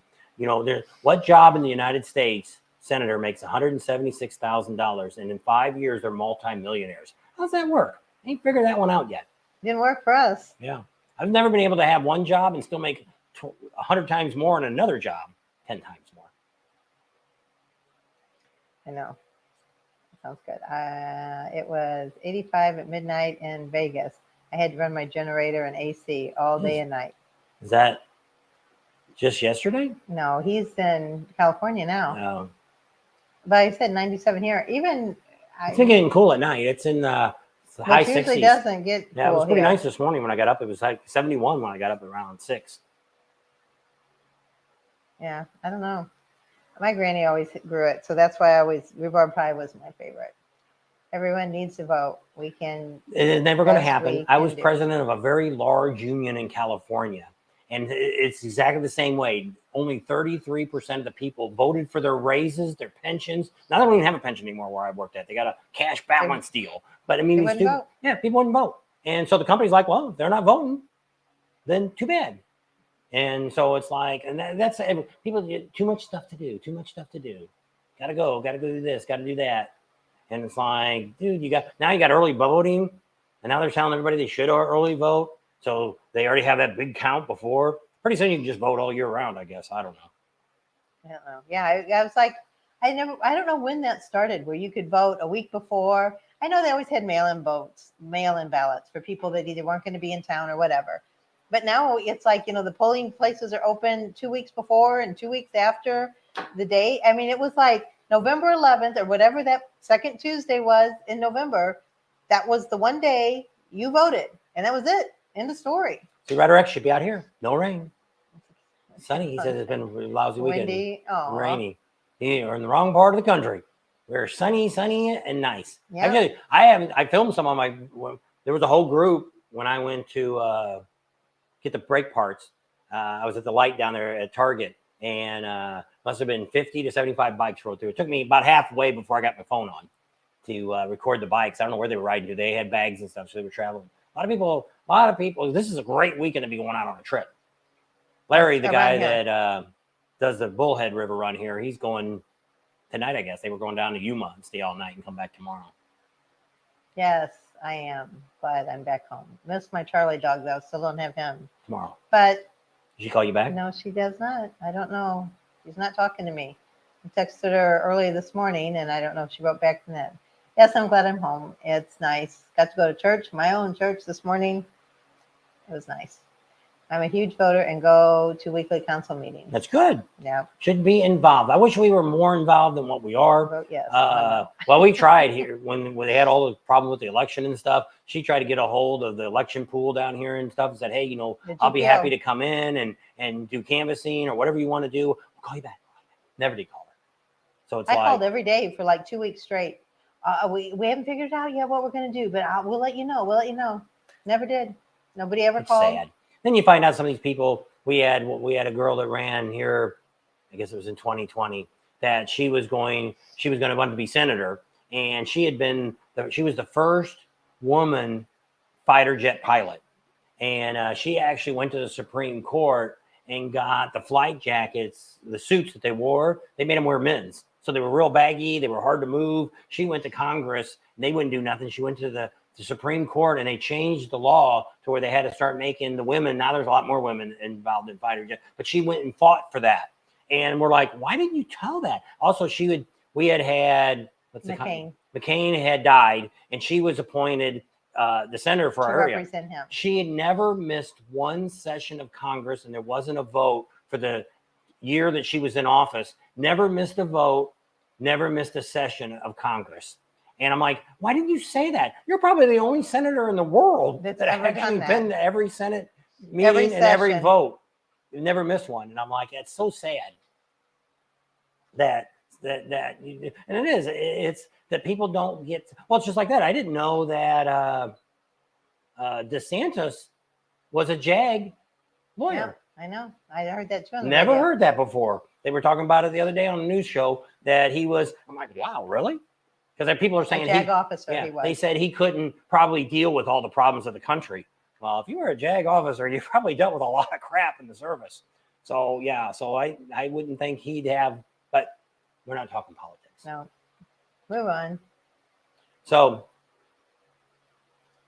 talking about the bike, fell over in the trailer. What ended up happening? This is when we first left Myrtle. What we did is we decided we were leaving Sunday morning, talking about rain. They were talking as early as 6 a.m. there could be rain. And I'm like, if we get back early enough on Saturday, maybe we'll put the bike in Saturday. We'll see if I can pull the truck up far enough. We won't have to move our campsite, see if I can get behind it and get it in the trailer. Well, we were able to do that. Got it in. The bike's really hot because we just came all the way from Myrtle's Inlet with it. And so when I got underneath it, it's got the double hook on it for the biker bar. I must have not got the other hook, must have been upside down and it grabbed there. So our first stop that we made came up and there's a bike laying on its side, got sideways. Luckily this time it didn't break the water pump, but we managed to get it up. She got some cuts on her leg, and I see there's a few scratches now on the bike. Got a scratch on the tank, and then there's one on in the fender. And I punched 2 holes in the wall of the RV. Trailer. So I haven't done anything with that yet. So I didn't check to see if my heated grips still work. And because that would have been on that side. And so just had those put on. So to see if that all works. So bike running wise has been running very good. No complaints about it. I do have my clutch safety switch is not working.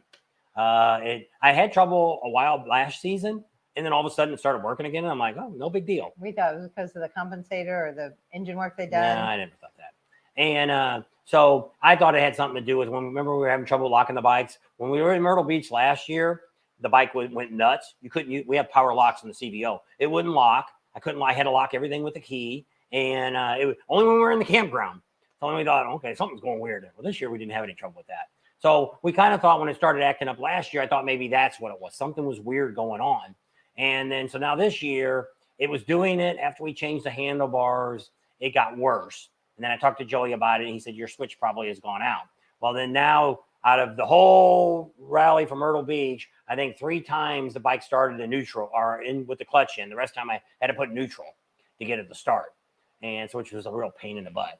So I got to get that. We want to call Las Vegas Harley Davidson, or actually Red Rock. Red Rock Harley Davidson. They give me a deal. And we'll call him up and order the switch. And there's something else I wanted to order too. What's the other thing I was going to get for my bike? Something else. I don't remember. I have to look and see. Something else I wanted to get.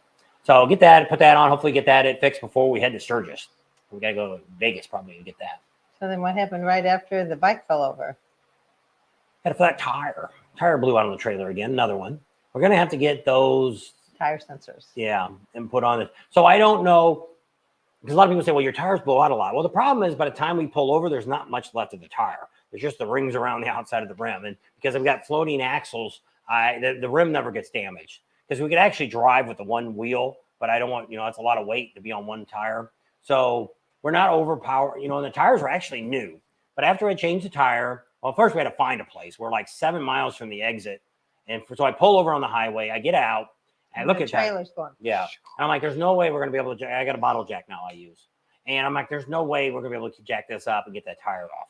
So with the floating axles, you can't do the one where you put a wood under it and drive over it because the other wheel would still drop down. So it doesn't work like that on the floating axles that I have. So we just decided we're going to get back on the highway. I'm not driving down the side of the road. So we get back on the highway. I get up to about 45 with it, turn the flashers on, and we drive these 7 miles to find. We pull off the highway, still looking for a place to park. Finally found a car wash. Thought I could get in and get around the back and get out. So we pulled over there, changed the tire. Took me longer to get all the tools out than it was to change the tire, put it back on. 10 minutes. And so then she called ahead. We actually stayed with Rider X.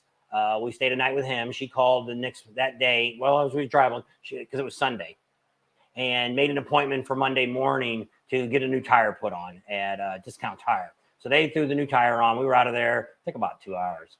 Supposed to be. Well, they didn't. Well, we got there at 7. They didn't open until 8. The appointment was at 8, but we had to be there. No, I didn't. There the traffic really wasn't bad, but you never know when you're around Washington, D.C., all that kind of thing. You just figure the traffic would be really bad, and it really wasn't too bad for traffic. So got the tire put back on. Then we had to go up to Virginia Beach, and that's where first. Before we already had the bike fell over. We got the flat, and then we went to Virginia Beach and picked all that up from Ron from Emory HVAC. All of the heating stuff he had gotten for us that we still owe him. And then we ate with him. Then we went to Ryder X's house and then stayed up till 2 o'clock in the morning talking, and then got up at 6 and got 4 hours of sleep, and then got the tire fixed.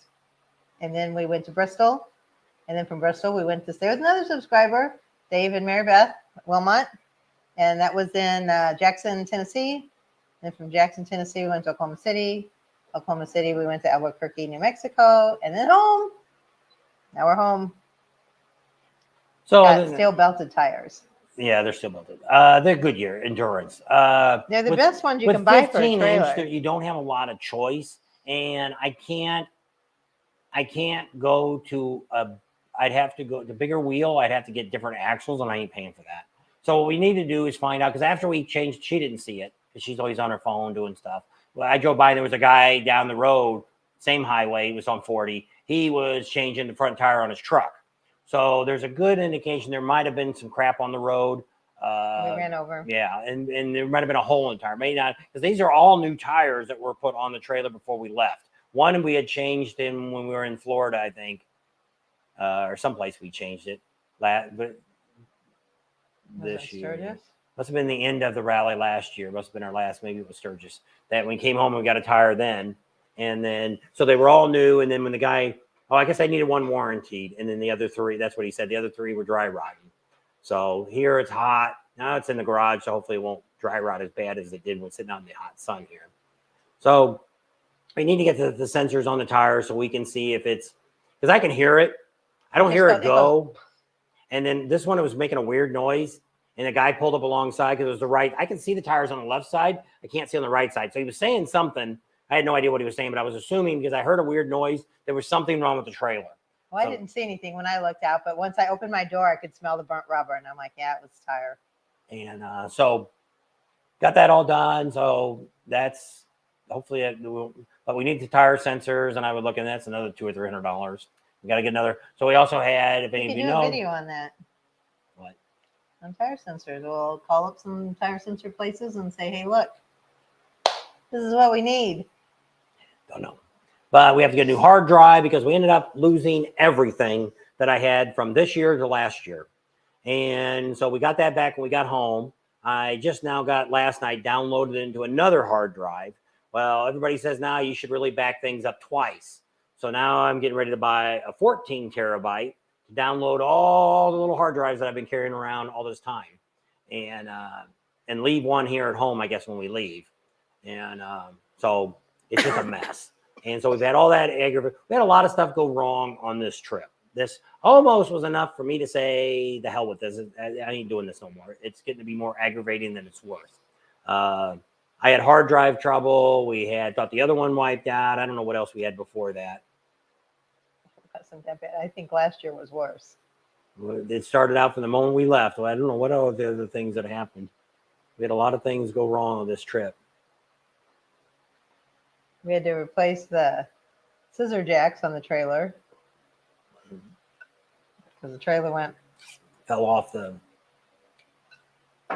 stupid yellow things, which now we got a big giant piece of wood we got. Thanks to Sam. Thank you. He doesn't even watch us, but thank you, Sam. The person we stayed with in Daytona. Lots of thank yous this trip. We're very blessed and very grateful to all of you guys out there that have been helping us so much and making it possible to do this and more realistic to do it, because it was getting to the point where it wasn't throwing bad money after good. You just aren't getting anywhere.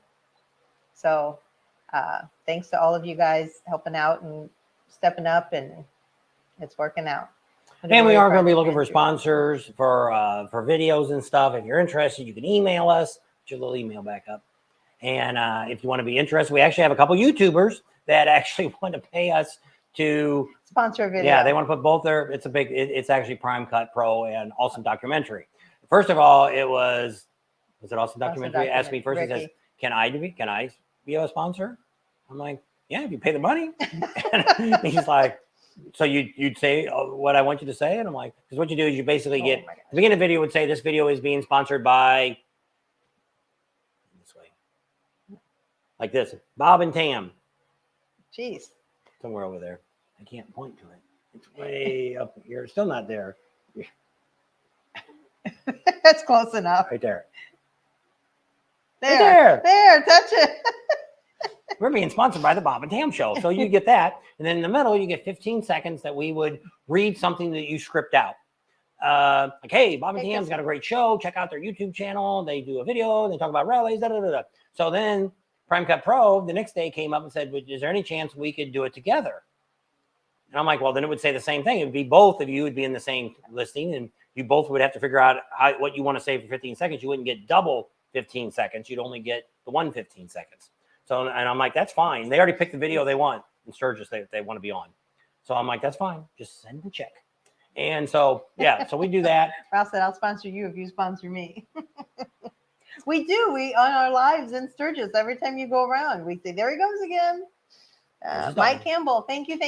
Super Appreciate chat. that. So we also, I can't think of her name now. Charlotte's Webbing. had a super chat too. So thank you. We appreciate that very much. And it all goes to the good cause of putting Bringing out you these great videos. information. And so we've gotten to where now the rallies that we've got set up are comped where it gets to the point of where we're staying at. We still got to get there. And that's this year, the gas has just been crazy. You know, we don't count so much about eating. Now, we did get Myrtle Beach. We had a lot of Daytona. We really didn't. I don't know if anybody bought us dinner, did they? I don't think they did. Not that I remember. If you did, sorry. A lot of people did. But so Myrtle Beach thank did. you. Myrtle Beach, we had a lot of people took us out to dinner, came down and had dinner with us, and someone gave us money too and dinner. Well, Daytona, Jeff came down from Cat House. Oh yeah, he came down, and then somebody else that seems like we ate with. Yeah, breakfast, probably dinner, lunch. Thank you. And so lots of great stuff. And so we kind of look at like next year is going to be a better year for us. We do learn from this. We also learned that like in Daytona this year, we spent way too much time on big events. You know, we covered Sons of Speeds 2 days in a row, which I can't figure out why you people don't watch the video. Because people tell me this, and I don't get so much this year, but I have since I've started, people say, why don't you cover motorcycle racing? That's what built rallies. True. So Sons of Speeds is the beginning of what motorcycle racing was about. These early 1900 motorcycles that have about, I don't know, 30 horsepower, 40 horsepower, whatever it is. Maybe they'll hit 70 miles an hour at top speed with no brakes, and they race around a track. Actually, this weekend, they're doing one in Tennessee. They're on a dirt track racing. I would rather have seen a dirt track than the asphalt. And Josh, if you guys been watching the video, he actually put a video out. If you're on his Facebook page, he put a video out. He's got a long way to go, but he looks 100 times better than after he had that wreck. We thought he was dead.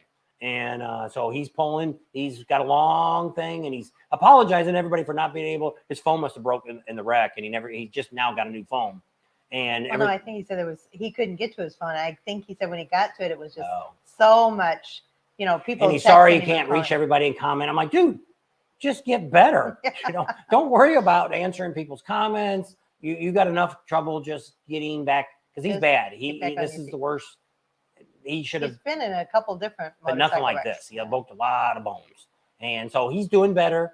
He was actually, I don't know if he was in a chair. I don't think he was standing, but he was kind of sitting up, so that's a good sign. And he lost a lot of weight, and but he was thin to start with. Yeah. So. But I mean, we did that, and we spent 2 days doing that. We did the pre stuff. Now we know next year we're going to go back like we did the very first year. We'll get there for the race day because they told us you wouldn't be able to leave the track. Well, it ended up being you couldn't leave the track. They let people go back and forth. So we'll go back and do it like we did last year, 2 years ago, and do that. And then we spent 2 days at the flat track racing. Then we found out we couldn't put anything up about flat track because Fox owns the rights to all the stuff. Actually, somebody, a big bike builder, put a whole bunch of stuff on a race, and luckily, hopefully, Fox didn't come after him. Yeah. But we could have put some stuff up, and I really never got around to putting anything up. But we spent 2 days there. Yeah, so we spent 2 days there. We spent a full day at Willie's Chopper Show, which is really great, but it was just so freaking crowded this year. It was just awful. Well, it was supposed to start at 11, and something happened. I don't know where we had to go that morning. We did something. We were getting our press passes for the Speedway. So we got there. It was like 11:15, and the parking lot was full of bikes. Yeah, he closed the lot. They closed at 11:30, and it wasn't even supposed to start till 11.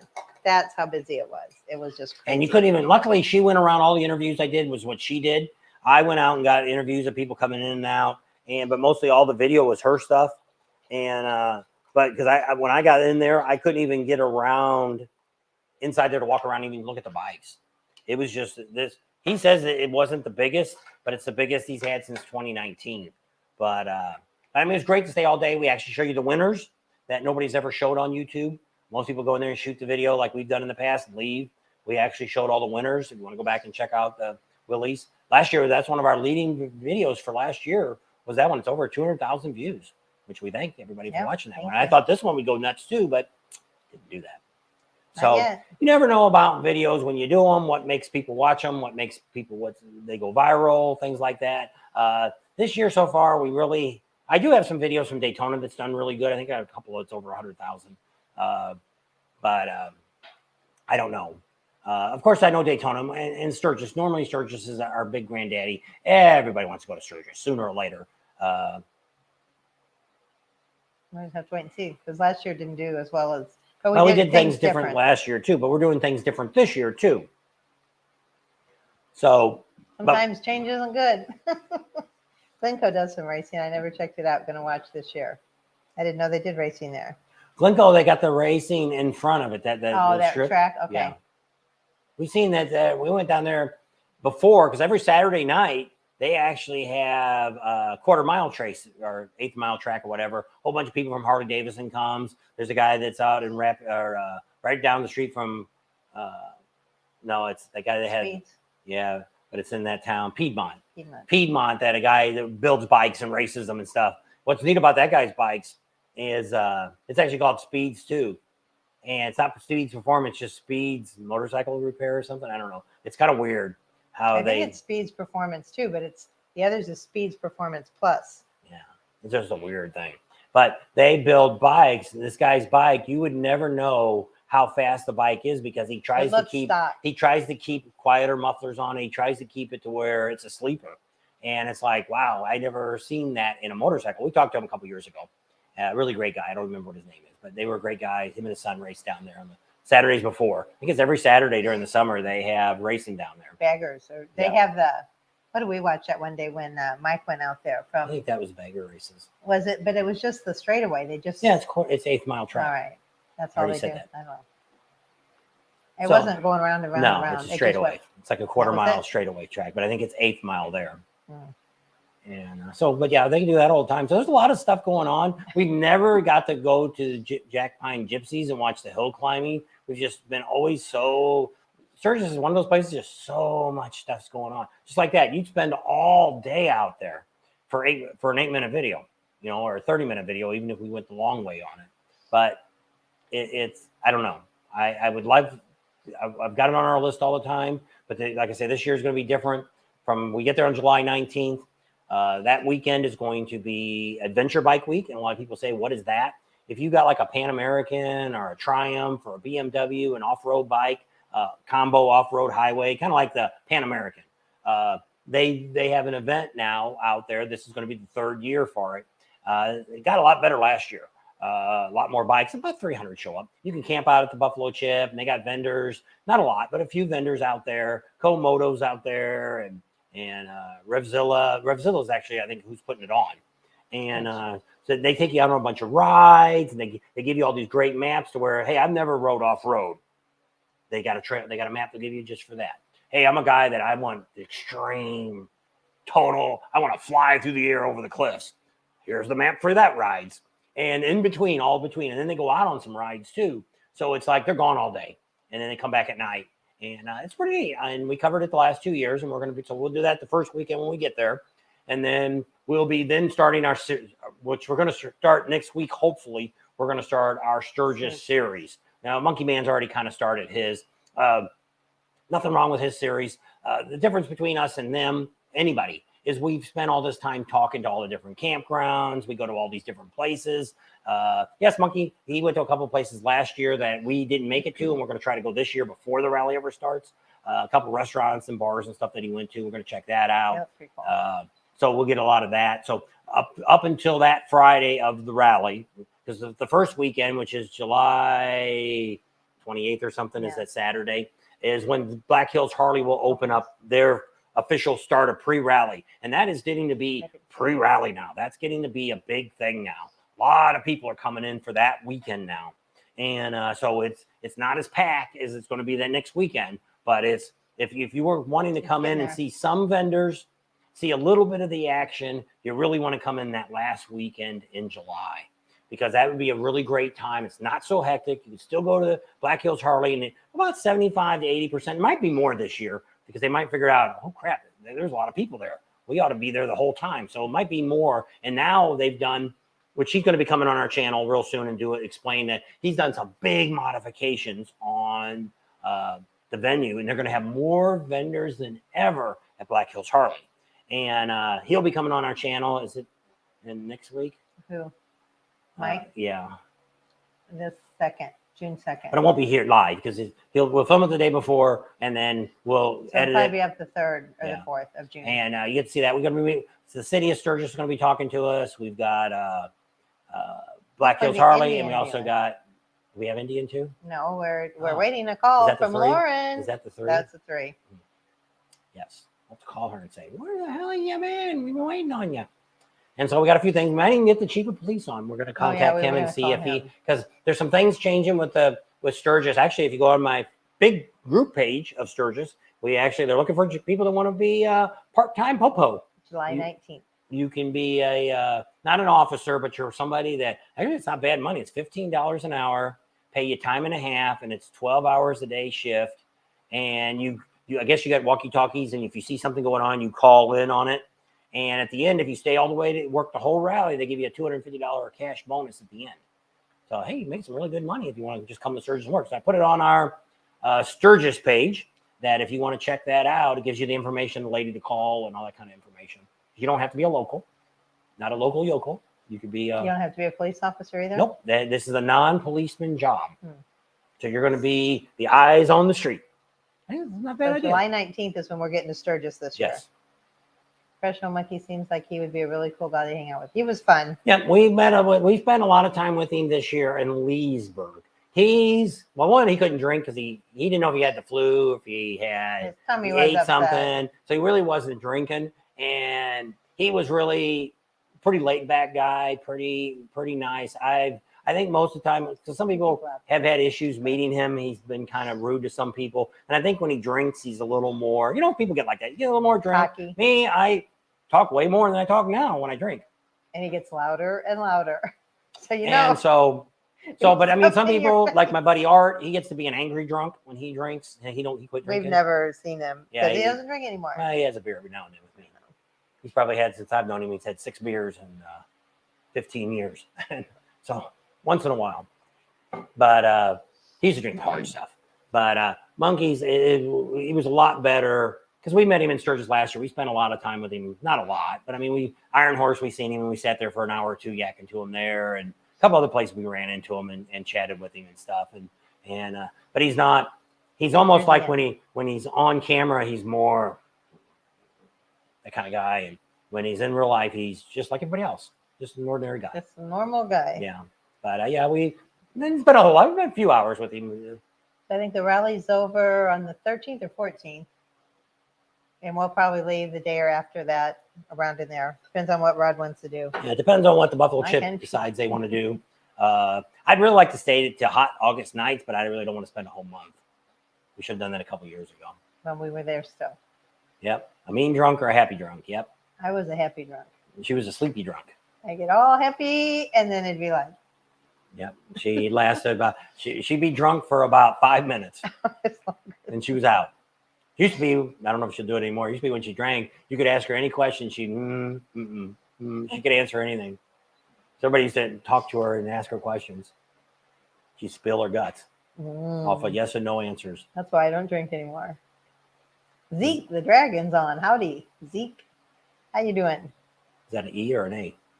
Z-E-K-E. No, I'm talking Z-A-K-E. Zeke or Zeke? Zeke. I don't know. I am a happy drunk. Everyone is my friend. I really can't tolerate is a crying drunk. Yeah. See some of that too. Sharing your beer. That's what all those country songs are made out of. So there's a variety of people, and it's. I'm a cheeky drunk. Why is it a cheeky drunk? Does he show his cheeks? As Rowan. He's from down under Australia. So I wonder if you know. Do you know Monica? She's from Australia too. She brought me a little koala bear last year. Australia's a really big country.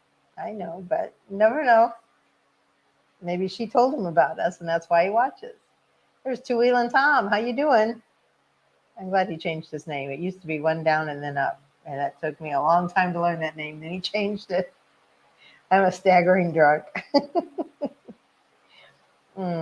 Michael Akers, how are you?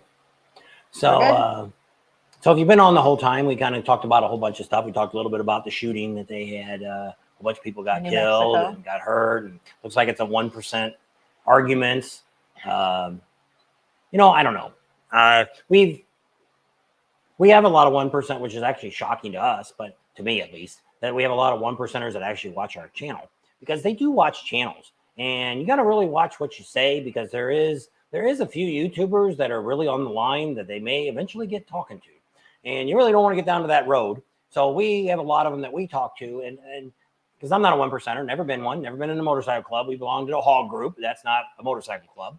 And there's a lot of clubs out here that aren't really motorcycle clubs. They're actually corporate clubs. They don't really go through the process to get a patch and do all the processes you have to do to become a club. So there's a variant to that. And we'll get a little more into that somewhere down the road, but not tonight. But about clubs and stuff. But when I get to meet those guys, I always like to ask questions. It's like, because it's my one time to sit out and say, hey, how does this work? If this happens, you know, it's like in my case, when can I film? When can I can't film? So I pretty well know where I can film, and we don't really get like Eli from Mexi Philly a couple years ago. That's what he said. Watch what you put out. He says, I've already been yelled at 4 or 5 times by these guys. But we haven't had anybody talk to us. I had a couple guys bump me and say, watch what you're filming. I'm like, dude, I'm already watching what I'm filming, so I'm not really concerned. Y'all are out in public, so. Well, you just want to. I mean, you don't want to go up into their face, but I mean, you if don't you're want fanning. The idea is just real quick. If they're driving down the street, it's fair game. If they're wanted, they shouldn't be there. The thing you don't want to do is film them going this way and then turn around and film them going that way, because now you've given away their license plate number and their club, where they can be found if they're wanted. Face. Yeah.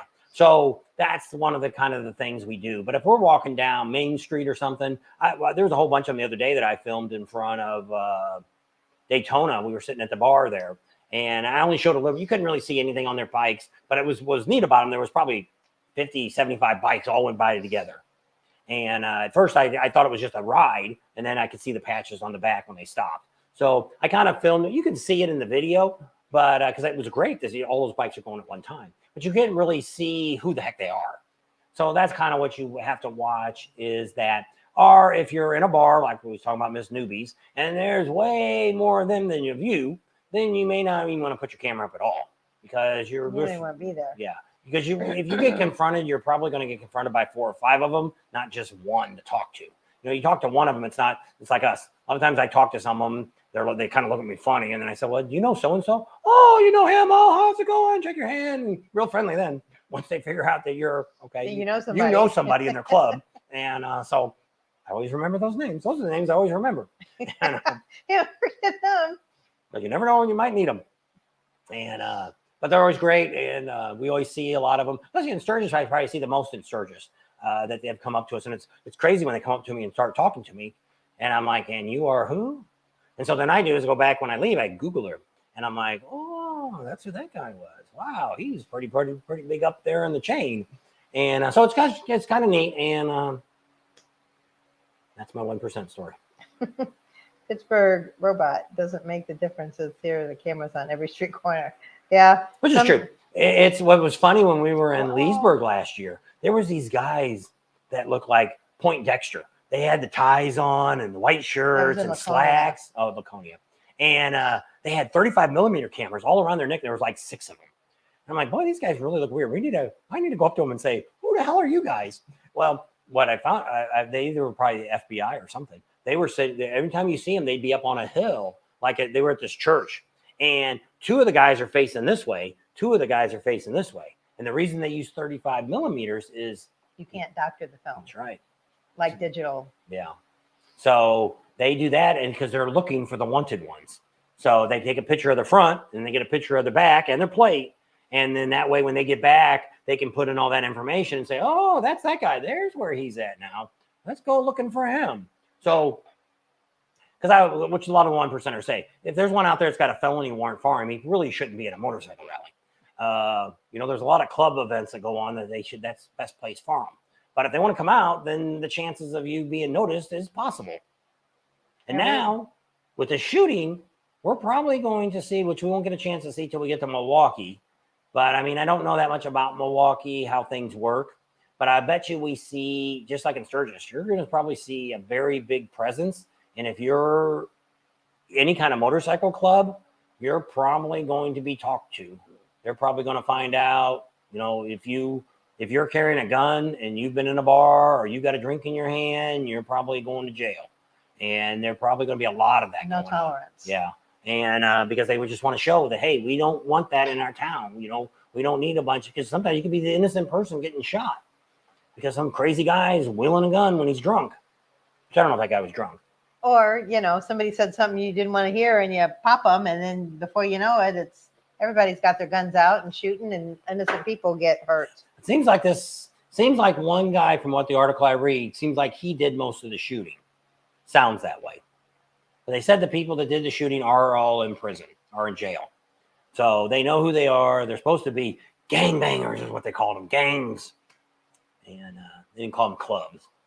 So I don't know. Somebody told us a couple names that were up there. Somebody else told us somebody else. There was a group that was up there. One of them we knew who they were. The other two groups I've never heard of. So I don't know if somebody was just trying to tell me some crap and just see if I would go with it. I don't know.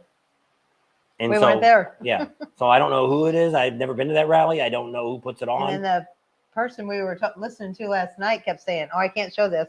Oh, I can't tell you that. Oh, I can't do this." And it's like, well, one, I don't know. I don't know who the ruling club is in New Mexico, northern New Mexico. I have no idea. If you know that, then you pretty much know who was the main person probably doing the shooting. A lot of times that's what happens is like in Florida, it's the outlaws. Sturgis, there's two there. You've got the HA there, and then you've also got Sons of Silence. Those are kind of the two main ones that run in Sturgis there. So that's, a lot of the other rallies we don't know. Blackie said that he's never heard of the water dogs before. That was one of them. Yeah, somebody said that, water dogs. And that's why I was like, I don't know who, I've never heard of nobody named water dogs. I don't know. But somebody said that they thought it was, when it first happened, I seen it on Facebook that somebody wrote, it's a bunch of 1%ers from Mexico. Mexico came up here and started. Maybe that's New Mexico. Not New Mexico, but Mexico country. That they came up to New Mexico. And so maybe that's who these water dogs are. I heard that too. And I'm like, who the hell is the water dogs? They'll be knocking on the door tonight. We're the water dogs. We're the water dogs. Nice to meet you. There's probably a lot of clubs out there. I have no idea. There's a couple guys today on bikes, but they didn't have the 1% patch on the back. They didn't even have MC on the back, so not quite sure who they were. Albuquerque, New Mexico. I just never heard of them. Maybe they're only local. We've heard of page. There you go. We've heard of like the Mongols and the Viragos. We've seen a lot of that. They're pretty strong in California, Southern California. HA. Those are the kind of the three that we mainly seen a lot when we lived in California for 17 years. Before we moved to California, I never heard of a motorcycle club. Well, I always heard about the HAs. But I mean, other than that, I never heard of anybody else in a club. And so, we didn't get to do it. Steven was going to do that. He was going to get us to meet the president of HA down there in Myrtle Beach. He's actually a lawyer or something. Ellis.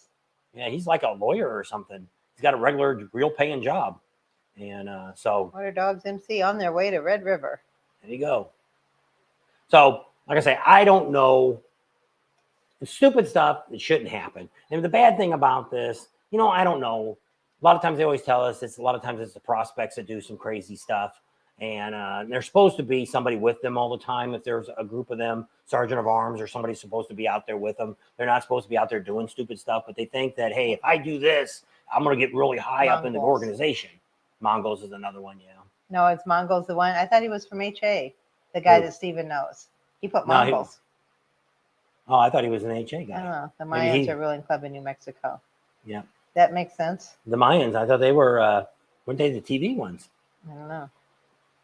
The ones from Sons of Anarchy? Yeah, they got the show The Mayans. I think they just ended their season. We never watched that. Much Sons of Anarchy was pretty good. It was horrible that last Towards the end, oh my gosh. A lot of blood. A lot of killing. You don't want to mess with us. Do you know who we are? We are the Water Dogs. Laugh out loud. I don't know.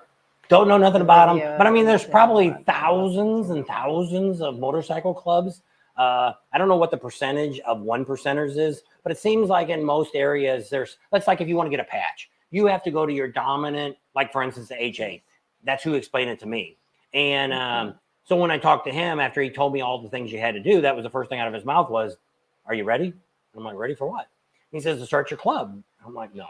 I just want to know how it worked because I want people always, want to ask me questions, and I don't want to be stupid and not say it or say something that I think is real and it's not. There's enough of that going out on the internet here. There's a lot of people talking about 1%ers and all this stuff, and maybe they're telling you the truth, maybe they're not. But I've been told by a couple of them this trip that there's a couple guys out here, they're looking at you. They're just about ready to put a thumb up to you or put a foot on your butt, foot up your butt, whatever it might be. You hopefully it won't be really bad stuff that they put you under their foot permanently. But you always got to watch what you say because you might think, hey, nobody's watching me.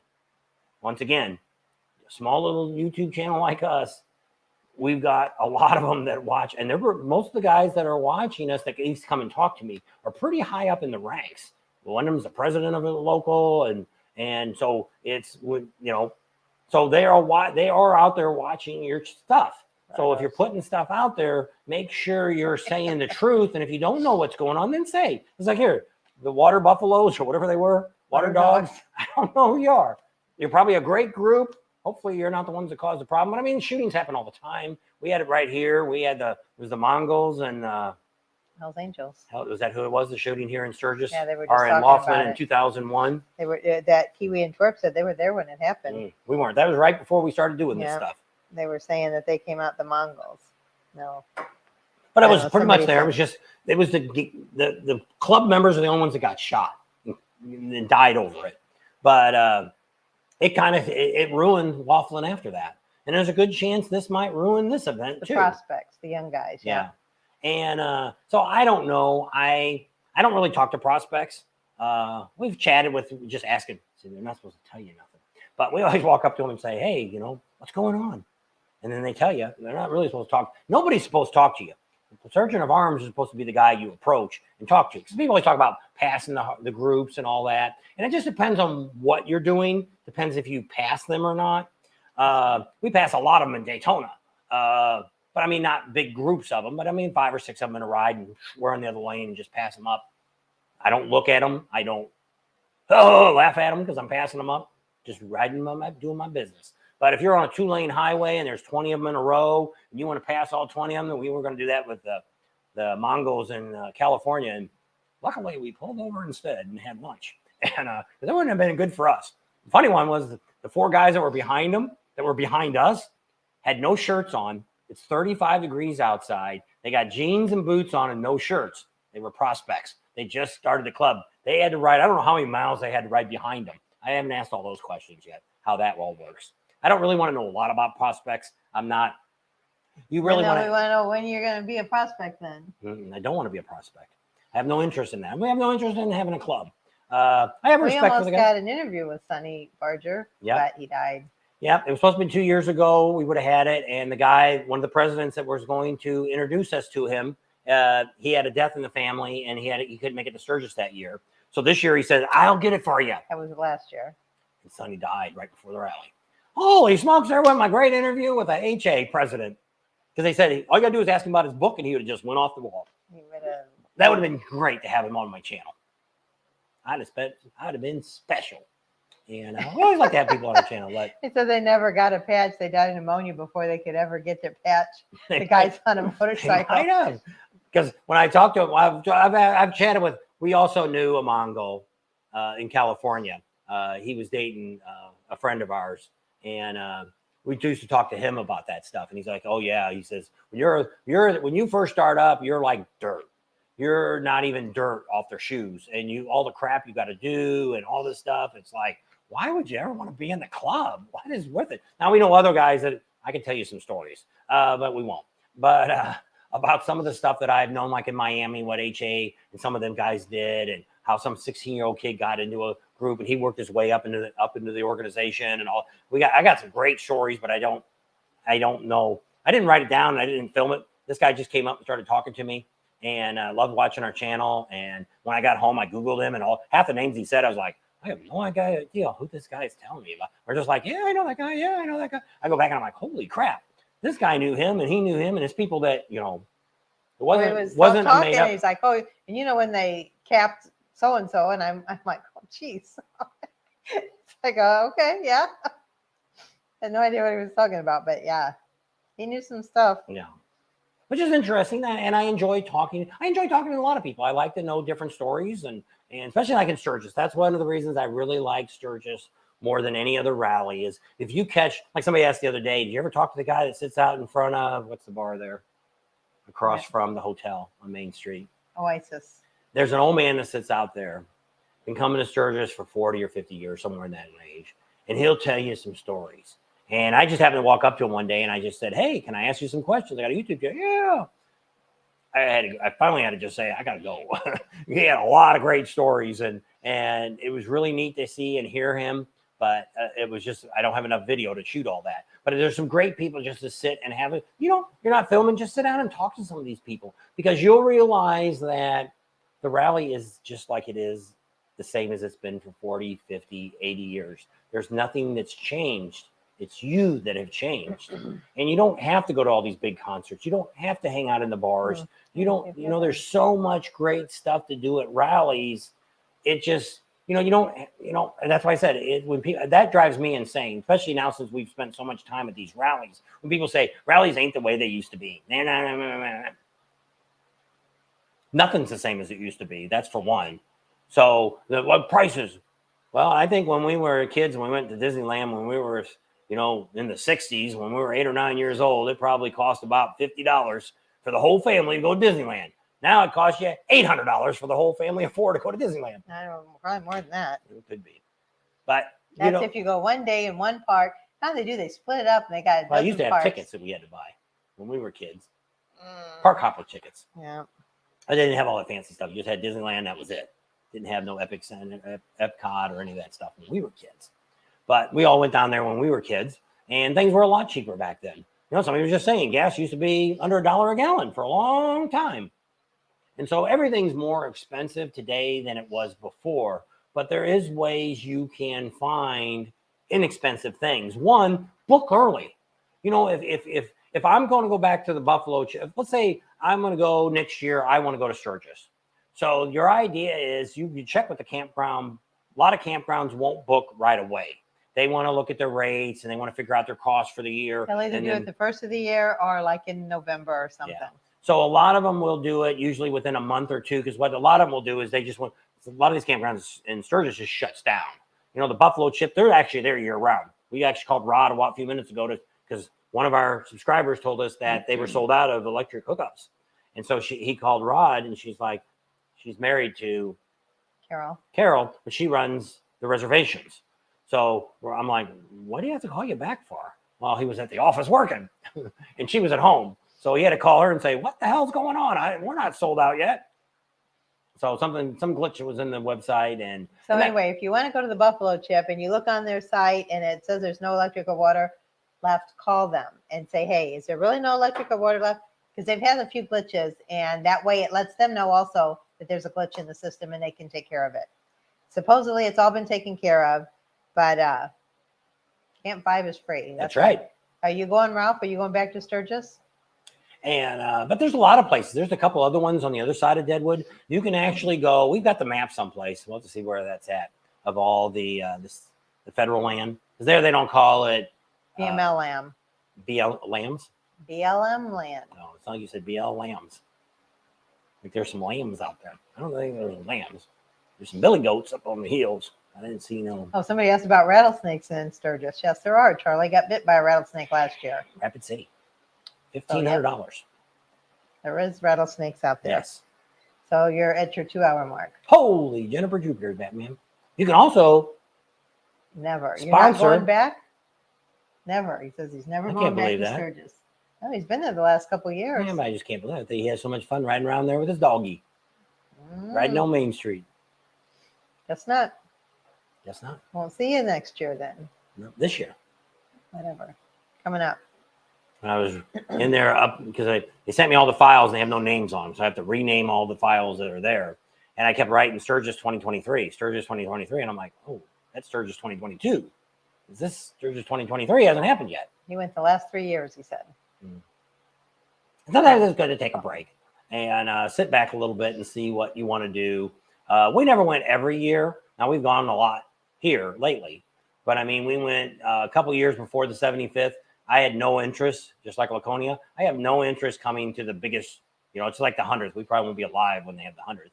But I'd have no interest in that. We're probably going to do the 85th. But Steve says, and the goats are floating away in Myrtle Inlet. that's right. We went to Drunken Jack's and we were sitting there And outside, she thought it was a real one. and I said, there are goats. Look there's goats out there on the island. And so then we sat there for a little bit and I looked back up. I said, I think they're wooden goats because they didn't move. They just. So I looked at it and I'm like, yeah, they're not real. So They, there's wooden they went goats. swimming. They wanted to check the tide there. They were looking for sharks. So yeah, they had to send somebody out They there. saved the goats. Yeah, and take them back to the goat farm. See, I didn't know that. Stephen told us that it's not the same goats that are out there all the time. They have a goat farm someplace around there, around Myrtle Beach, that they transfer the goats around and put them on that island. I guess so they don't get bored. They don't want to feel like Gilligan out there on the island. They have a rotation of goats. Think that's funny? Who wants to go on Goat Island this week? I don't forget what the goat says. Hey, that one don't want to go. Scratch your foot twice if you want to get on the boat. Loading you up. Heading to Goat Island. Oh, say goodbye. They make them think that you're going to a famous thing. Hey, you guys, you want to go? We're going to take you out to Goat Island. And you're going to see all these great bars and everything out there. And the goats are thinking, good cans to eat. We'll have a lot of stuff to do out there. They dump them off on the island. They're like, hey, we can't get off this thing. It's not even an acre of ground. There's like 3 trees here. Who the hell's going to feed us? That's why when the boat pulls back up, they're all standing in line. They're waiting to get back on. They say, get the hell out of here. Get me off of here. And all the tourists are out there going, oh, isn't that cute? They got all those goats out there. Hopefully I'll be there for the 85th and meet you guys. All right, Rowan will be there, hopefully. The tide was carrying them away. This might be, after this, we're probably going to do, my thought is, be lucky if we make it to the 85th. But we'll do the 1 year after that because that's going to be Rod's 45th. 45th. And probably, unless something drastically happens, that would probably be the end of our channel. Unless something drastically happens, which I don't see it drastically happen, unless one of our rich subscribers that have no heirs that want to leave us a will. I'll carve the bike for you both if I can. Oh, he's the one that does the carving. He says he'll carve a bike for us both if he can. He's going to come on the 85th. Rowan. That would be cool. But Tam's laugh is infectious. That one person is not smiling when Tam laughs. I'm crying. She wants Peter Pants. No. No, not this time. No. Sometimes, but not this time. Wasn't that funny? I snorted. See what I put up with? Well, I told him you can either have a happy person or a beep. Your choice. And you could be both? I don't know. Not a whole lot. Or try fingerly. That's the way to go. Right now, I have to work half the day till I die. I know. The goats were well fed in overpriced restaurants. Hopefully.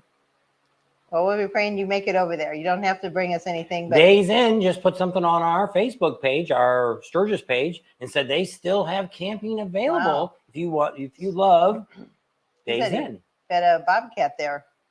Ralph did. Hopefully you didn't feed your doggy. Bob's a lucky man. He'll beg to differ. Say goodnight. You done? Well, that How was many the people rest got of my on? people. 55. Normal account. So I got up to 60 something, 64, I think I saw. So it was unplanned. I didn't decide the last minute. Actually, I don't know. Was Mike and them on? No, Patsy? didn't Yes, see if them. we're They gonna do didn't a live? talk. If they did, they weren't on. They're the ones that asked if we were going to do a live tonight. They called us and said, hey, you doing a live tonight? And I'm like, thinking about it, and I wanted to do a video today, but I worked on the truck and all that, and we went to Sam's and got a refrigerator for the garage. $595 refrigerator for $250, brand new in a box. And we've been really lucky. Jacks. Jacks. What? He said, what's the name of the company that rents the trailers at the Chip? Yeah. Jacks. Yeah. You got to call if you want to rent them. At the Buffalo Chip. You have to go through the Buffalo Chip. And then once you book the trailer, then you call Jack's and set it all up. That's how that works. So Angie's thinking about going. She's got some bands she wants to hear. That's right, Rex's wife. And just thinking about it. It's a good year to go. It's not going to be super crowded. I can already tell because a lot of the campgrounds still have a lot of stuff available yet. Pretty much everybody's got stuff available. Kathmandu's usually sold out by now. A lot of the small ones, but most of them all got something going on. Kickstand still has stuff available. Somebody said Glencoe's, all their RV spots are gone, but I don't know how many RV full hookups they had to start they had with. 500. I don't think they have 500. I can't believe 500 I think sold that's out. what somebody told us that. I don't know who. So Blackie says he looked over his finance the other day and found that he had enough money to live comfortably on the rest of his life, providing that he dies by next Friday. There you go. Money is not everything. No.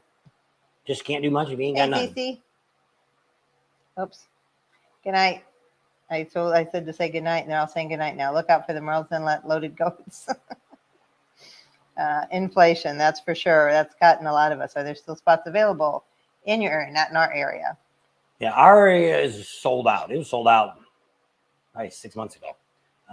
Right. It's a very small area, and that's why we're there. You're probably going to have to be in the South 40. Which isn't too awful far it's away. by the back gate. You want to get as close to the back gate as possible. That way you're closest to us. Back 40 is really big. It goes all the way up this hill. And at the top of the hill is where the bathrooms and stuff are at. And at the bottom of the hill, you hear more bikes drive by, and you'll be a little more dustier down there. But you'd be closer to us. How do you feel about Harley Davidson getting together with Anheuser-Busch? Well, here's what I think. You had to ask. Who cares?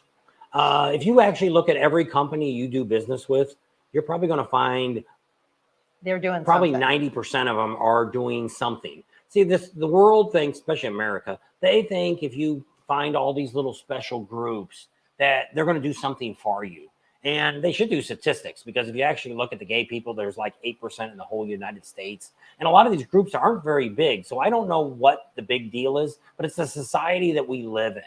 I look at Anheuser-Busch because I actually look at all the banners I have in the garage right now, and they're all Budweiser. Why not take their money? Don't have to drink their beer if you don't want. But actually, while we've been looking at the rallies, these last couple of rallies, I've been kind of looking around. Not a lot of Bud Light drinkers, but I did see a lot of Michelob Ultras. A lot of them. That's Anheuser product. Yep, that's Anheuser. I think they actually own Coors now, too. So there's a lot. When you're drinking a beer, you don't realize. Now, if you don't want to drink Bud Light anymore, that's fine. It wasn't much of a beer to start with. But it was something people liked, and it was a cheap beer. And if you get fresh, I did see a guy today in Walmart, or was it last night we were in Walmart? Guy had a 24-pack. I think they're giving you $15 back if you buy a 24-pack now. But I'm not a big beer drinker anyway. We had some Dos Equis the other night. We drank Dos Equis. We have drank Bud Light. I used to like the Bud Light Lime. Not too bad. But I mean, most places don't have it anymore. We're not big beer drinkers anymore, but we are from St. Louis. So we are Anheuser-Busch people. We love Busch Stadium. They used to be Cardinals. They were sponsored the Cardinals baseball. And we got Grant's Farm there. They got a lot of great things. They've made some really, but see what you look at here is that can of beer that person, whatever it was only one can, I think. It never was intended to be sold on public. That girl is the one that ruined the story. If she would have kept her girl, guy, whatever it is, it would have just kept her mouth shut and said, "Oh, thanks for sending me that beer can with my picture on it." That'd have been the end of it. It was never intended to be sold on the public square. If you go back, what's that guy? Used to be the tennis player, the runner. You just looked him up today. There was one can on him. He got a can from Bud Light. There's a bunch of those cans that they've sent out. They sent them out to the people that do the Olympics. They do. Budweiser does a lot of that. Anheuser-Busch does a lot of that. This one just caught them off guard. They probably didn't think this girl, which I guess she's got millions of subscribers on Instagram, that it went viral once she made a thing out of it. So that's this. They made a big thing. You realize Target, they just had weirdo swimming suits in the front of the store. Now we go by our Target, it looks like a ghost town over there. Sometimes these businesses, and that's what you have to do. If you don't like what's going on, then stop buying from them. Don't do business with these people if you don't believe in it.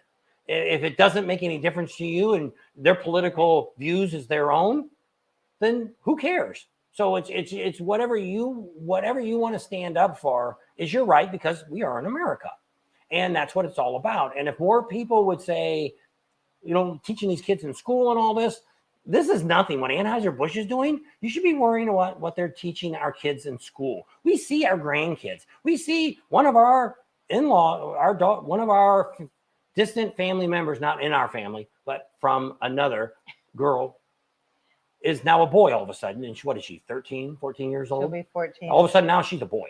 Cut her hair all off. I'm a boy today.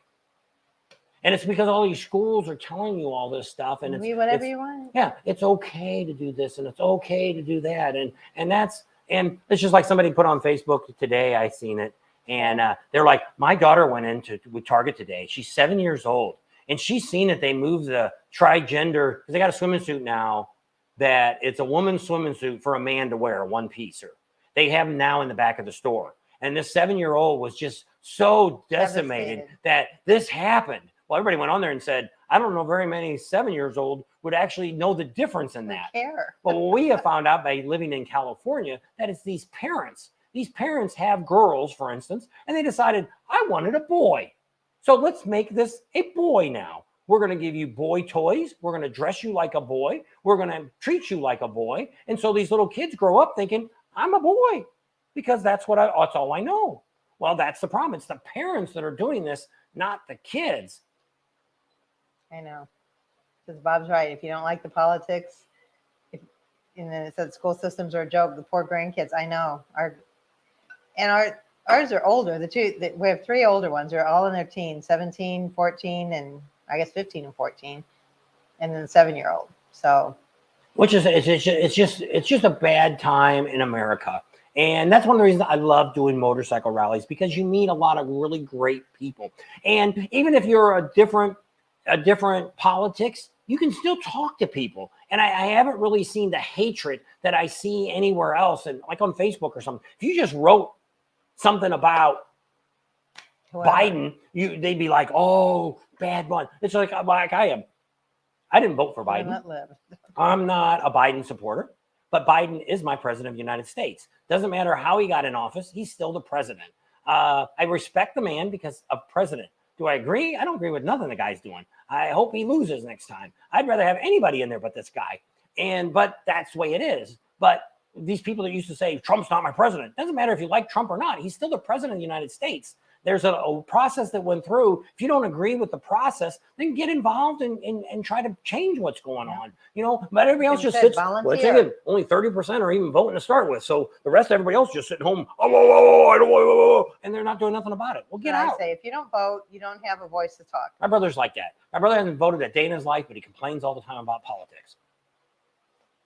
But that's the way it is. And it's just really sad that America has gotten this way, that you can't talk about. When I was a kid growing up, my dad always talked to the neighbors. They were talking about who was running for this and that, and they all chatted. And not necessarily any of them agreed with each other, but they actually had a conversation. It wasn't, you got to do what I tell you to do, or you got to do what I tell you to do. And now you can't even rely on the news anymore, because it's so full of crap. It's ridiculous. And it's all these talk shows and stuff. We used to watch a lot everybody's opinion. We used to watch a lot of these talk shows. And I finally sat back and looked at them and said, these guys are all being paid to entertain you. None of them ever give you an answer. All they do is keep stirring the pot. Look what they did. Can you believe what they did? But they don't tell you, well, here, they could at least put the phone numbers up so you could call your senators and all this, because, they could give you some direction. But all these people are like, because we have a very unique family. We have one daughter that's very far left as far as possible. And then we have another daughter that's so far right that it's ridiculous too. So we have both, and we're kind of in the middle. And so and I've voted both ways. We're probably more conservative than we are liberal, but I have voted liberal in the past. To me, it's always vote for whoever's the best that you think is going to do the job that you want. Bad thing is these politicians don't do nothing anyway. Half of them don't even vote. I wish that was more. We should be getting that on the news. Look who's in the Senate today. Let's see all the people that didn't show up today. Where the hell are they at? They only work 3 months of the year, but they get $176,000. A free pension, free medical for the rest of their freaking life. better than you'll ever have. It's just a crazy world that we live in. And we've gotten to a point where the government's not supposed to be doing anything for us. We're supposed to be running our own country, because that's why we came here from England, is to break away from all this. And here we are. And now we got the government telling you got to get a shot. You got to do this. You got to close your business. You got to do that. You got to do this. And it's just like, it's just crazy. Captain C says, living in America 2023, where it's illegal to modify your car in some states, but totally legal to cut off your wiener at the age of 10. Yeah, it's a crazy world. It's just, I don't know. It's just nuts. And that's what I'm saying. One of the reasons I really enjoy doing rallies is because you don't, like we did in 2020, we've seen a lot of the flags up, and I still see a lot of the Biden F flags, and people shouldn't be flying those either. It's all right to promote your vote, put a sticker on the back of your car. Hey, I'm voting for Joe Blow, or I'm voting for Roseanne, whoever you're doing, that's great. But you shouldn't say F that guy or F this guy, because it's name calling. Yeah, it's putting us into we're like against grade odds. school. We're like grade schools, and people say, "Well, Trump split the country." No, it's the media that's done this all to us, because they're only showing you what they want to show you, and it's hard to find the truth of something. It's just like here trying to find information on this shooting, and they're actually last night. When I first put that live up there, they said there was 10 people that had gotten shot and hauled off to the hospital. That was the breaking news. And so we were actually, there's a guy that breaks news, and he gets a lot of, he's on a bunch of scanners and all this stuff. And he's got a lot, he's a really good guy. I don't know what his channel is. I watch it off and on when he has events come up. But it's like he was saying, okay, there's nothing coming out yet. They should be doing a press conference. I don't think they ever did a press conference yet. But what are they hiding? They already told you it was a gang. So we already know, okay, it's two probably 1%ers that shot each other. Well, that should be the story. Tell us who they are. Tell us, you already gave us the names of the people that died. So what's the difference? And it's like, what else is there to hide? Yeah. So it's like, I don't know what they're trying to, I don't know what they're trying to silence. That they don't want to tell you something. And that seems to be where our newscast is at today. That's one of the reasons we watch a lot of YouTube, because you get tired of hearing the and they're just running their mouths. They don't tell you anything. And so when you get done watching the news, you're like, what the hell did they just say? And then you turn another station and they told you something totally different from what they told you the first time. Okay, now who do I believe? First of all, don't believe any of them. You can't. First of all, one thing I usually try to watch the news for is the weather. Only place you can be wrong 100% of the time and still get a paycheck. There you go.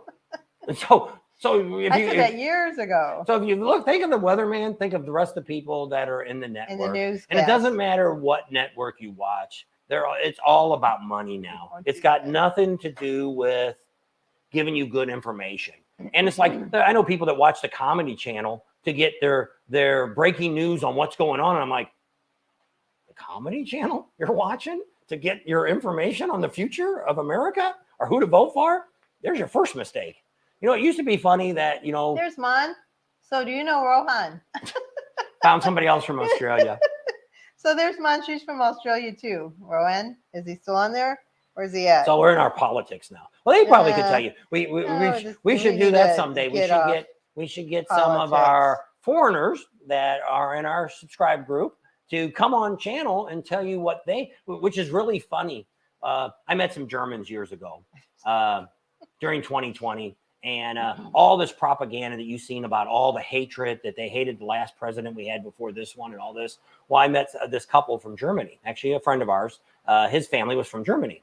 And so I started saying, when I first met her, what was funny about her was she's like in their late 20s, early 30s. Every other word was the F word because they thought that was how we talked here in America. We dropped the F bomb all the time. So it was kind of, she didn't get to talk to him. I thought it was kind of cute. She said it after a while, kind of got old.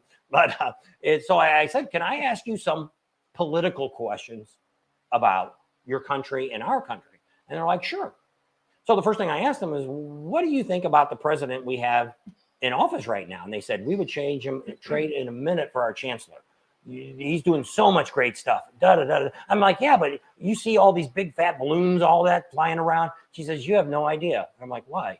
She says, it's the government is paying people to do that. Those people are doing it because they got a job. And I'm like, really? And so these people, they had a business and they travel all over Europe and Australia and all this stuff. And they're like, no, don't quit believing what you see. Well, we also knew a long time ago, we knew a Marine that was in the Iraq war.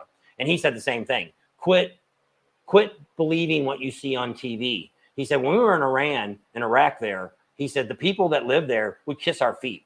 They would want to feed you. They want to take your clothes off your body to wash your clothes for you. They said, these people love us there. But they'd tell you, oh, no, they want you out of the country. They want you all this. They said, no, they knew how strong America was. They knew America was the only one that could save their country for the people, the real people, not the people trying to make money or screwing everybody else or whatever.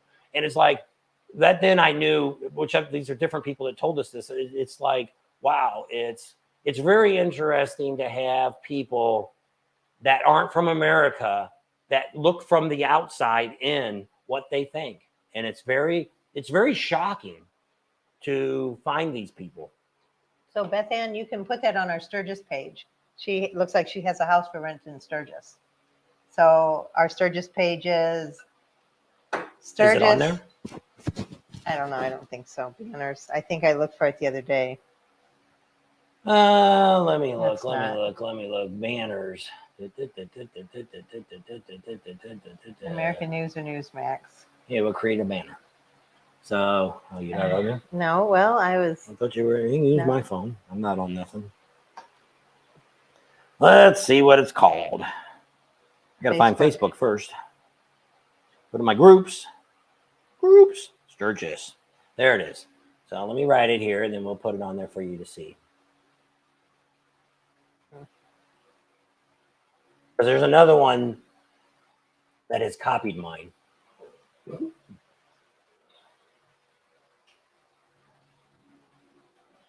if you cuss means you have a small vocabulary. Well, I think it was because it's funny when you talk to people that really aren't from this country and they're visiting, what they think, the same thing they do. They don't see everything either. So, but they have pathetic politicians in Canada too. I think it's just, this is what I say. The world's going to end. Jesus is coming back soon, and you better be right with Jesus. That's my philosophy, because I know they've been saying that for years and years and years and years. So Beth Ann, okay, so don't forget to, you can put that on our Facebook page, and he's putting it up now. Sturgis 83rd Rally 2023. Share your info and help. All right, maybe we can put that at the bottom. Make it a scrolling text. We used to have that before, didn't we? So, that's our Facebook page. Look at that, scrolling. We're going to town. We're going to town. All right. Yeah. So that's our Sturgis page. Jesus. If you, we had like 36,000 people on there. So it's getting busier now. We probably break 37 here real quick. A lot of good information. I don't put anything that doesn't have anything to do with Sturgis. We delete it. And if you're a business, we delete that too. If you put too many of them on there, there's no reason for you to post every day, post your video or post your information. Yeah. Because all you got to do is write a comment in it and it'll bring it back up to the top. And I'm fine with that. But I don't want to look down the page and I see 10 things that you put up. Then I go back and I delete the other 9 and keep the one up on top. And we also have a lot of other people in there deleting stuff too. I've got monitors. I got another administrator in there and we're watching stuff because we just I don't want it to be a sales junk page. Yeah. And so we're getting closer to Sturgis. We got a lot of houses on there for rent and which we're here to help. But you can also ask questions. There's a lot of people asking questions and stuff about it. I miss JFK. Well, they say he might be running for vice president if somebody else gets the nomination, which is totally ludicrous, just like Elvis. Why don't we just have Elvis and JFK Jr. run for office? How's that sound? Jesus, take the wheel or the handlebars. Yes, whatever he needs, because the whole world's gone crazy. One lady posts every day, it seems like. Who is that? Is that the Sturgis house? That's Anessa. Now, she doesn't do it, but she's got other people posting it. So we kind of don't say a whole lot about that because she'll put a post and then she's got like 4 or 5 people, which she may not realize, but she's posting on everything. She's also got a Sturgis page too. I think she's got a Sturgis page that talks about everything that's going on in Sturgis every single day. But you don't have to just be just about Sturgis. You can also talk about anything that doesn't do about the rally. If it was about Topless Tuesday, or if it's about Deadwood, or it's about... Well, somebody asked the other day if they could post something, and it wasn't about the Sturgis rally, but it was about Sturgis in general. I don't remember what it was. And we said, yeah, it was okay to post anything something. that has to do with Sturgis. The city of Sturgis. And anything around Sturgis. Deadwood. Yeah. Mainly it's rally stuff, but we have a lot of locals that are on our page.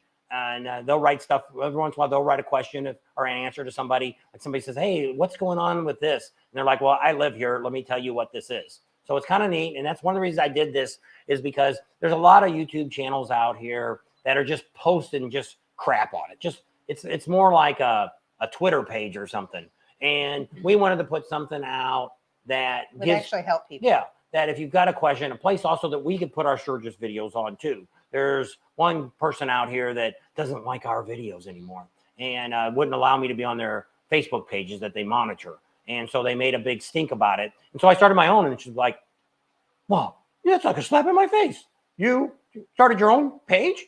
And I'm like, well, if you don't like what somebody's doing, you go do it. Just like here. If you don't like what we do, start your own YouTube channel. Good luck. Have fun with it and see how that works for you. You know, I don't have a problem with it because everybody's different. Everybody's unique. Everybody has their own personality. And we do a really good job of keeping the spammers and stuff out now. That's why you have to sign up to get in, because we when I first started, I let anybody in, and we got a bunch of spammers in there. And people were getting mad at it. And we couldn't even keep up. There were so many coming in. So finally we made it private. And we still get them every now and then. Somebody will get somebody in there trying to sell you. They try to do it in the comments now. They write in there that they got a financial plan for you. Call me. Well, if you let me know about those, all you got to do is hit the button and send it to send it to us. It automatically sends it to us. If you got a question about that post or anything like that. And sometimes that helps. And I don't look at it all the time. Like I say, we've got about 4 or 5 monitors, and I got another administrator that helps me. And we're trying to keep it, and it seems to be doing really, really well. So if you've got any other things that other than we can't help you, but we're on there too. So if people are asking questions, I answer them too. I'm shown as a professional. Click it back to your comments. I'm getting behind. Our Jeff gives in a wheelchair on a deserted island. Yes, Bigfoot is real and definitely. No Sturgis Hotel is great. Sturgis House is great. No Sturgis House is great. You do a good job on this.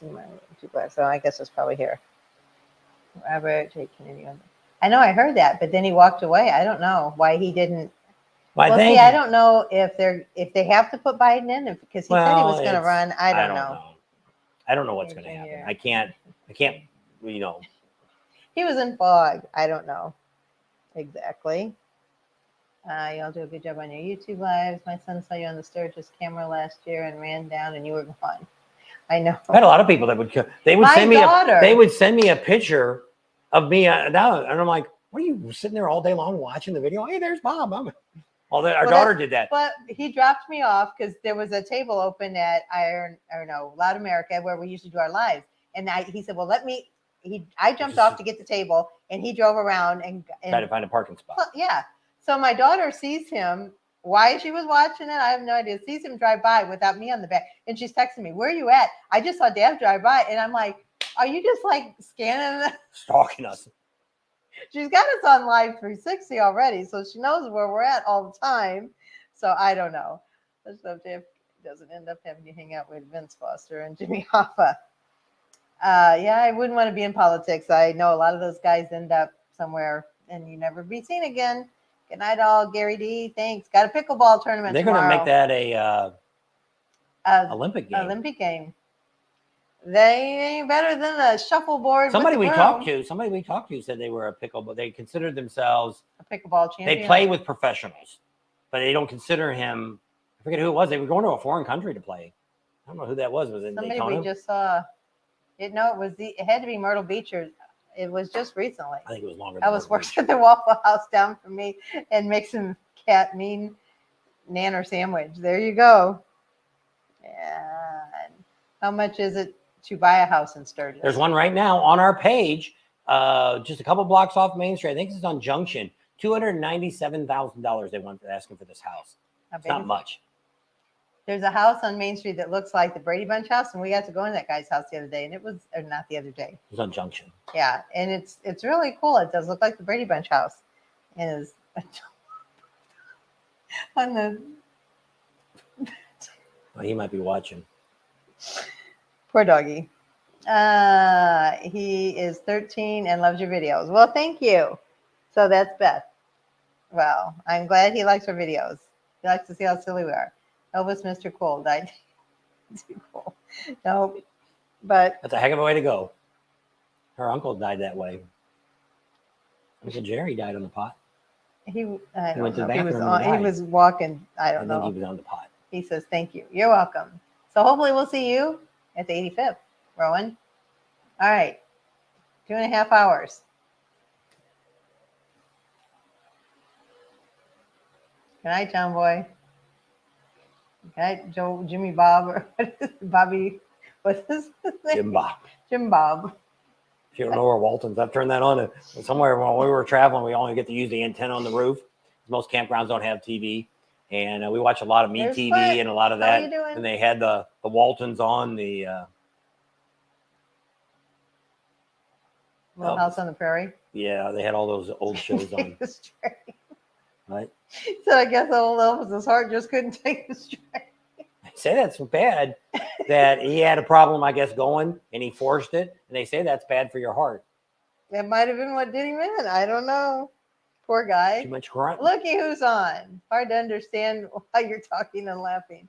Art. We'll be there in a couple weeks. June, yeah, 15th or something. We'll be going in. Laugh out loud. Would have to rent my house just to pay for it. Well, they say one of the friends we have that we started with when we went with Art, Yep. and he actually made money to where like 6 months of his year, it paid his house payment for what he rented the basement out Not for. Red Rex. And but yeah, there is you can make Thank money, you, Joe. but now things are so expensive in Sturgis, you can't really buy a like somebody was trying to buy a I like house that too. across right next to across the street from the There's Iron Mike. Horse, and it was trashed inside. It would have needed $100,000 of work, and they were still Dixie was yeah looking at they it. were still asking like $250,000 for it, and it looked nice from the outside, but I guess same person lived in it forever, and then they died, and then the house just sat there vacant. So everything needs to be done. Well, I think the Sturgis house, they did that too. They pretty much gutted it Yeah, and made like individual rooms with your own doors. And they make pretty good money. They rent that house all year round. You can go out there and rent a room from them. It's not a bad deal. They get free breakfast every day. Yep. And they got tent spots and all that. If you want to be downtown, be close to all the action, you can stumble back to your tent or stumble back to your room. Not a bad deal. And I mean, there's all different things to do when you're coming to Sturgis and places to stay. And we're going to start our Sturgis series here sometime this week coming up. And we'll start talking about your typical stuff, what you got planned. We'll make some phone calls to some of the campgrounds. Some of them we already talked to, but some of the other ones we haven't yet. I don't know if we've seen any acts from what's the one that bought the bar, the campground way out there in the middle of nowhere, 7 miles past Buffalo Chip. Shade Valley. Yeah, Shade Valley has built a lot of big stage and stuff. They want to turn into a Buffalo Chip, and they also bought the bar Side Hacks. They bought that bar. Now somebody else said the other day they asked what we're going to switch microphones. We found out DJI is so much better. You're right. That's why you bought it. We tried out this other guy's brand new. He never even used them yet, and he says, "Here, take them and try them out." And we love them. You plug them into the phone, everything. They were so much better than these guys.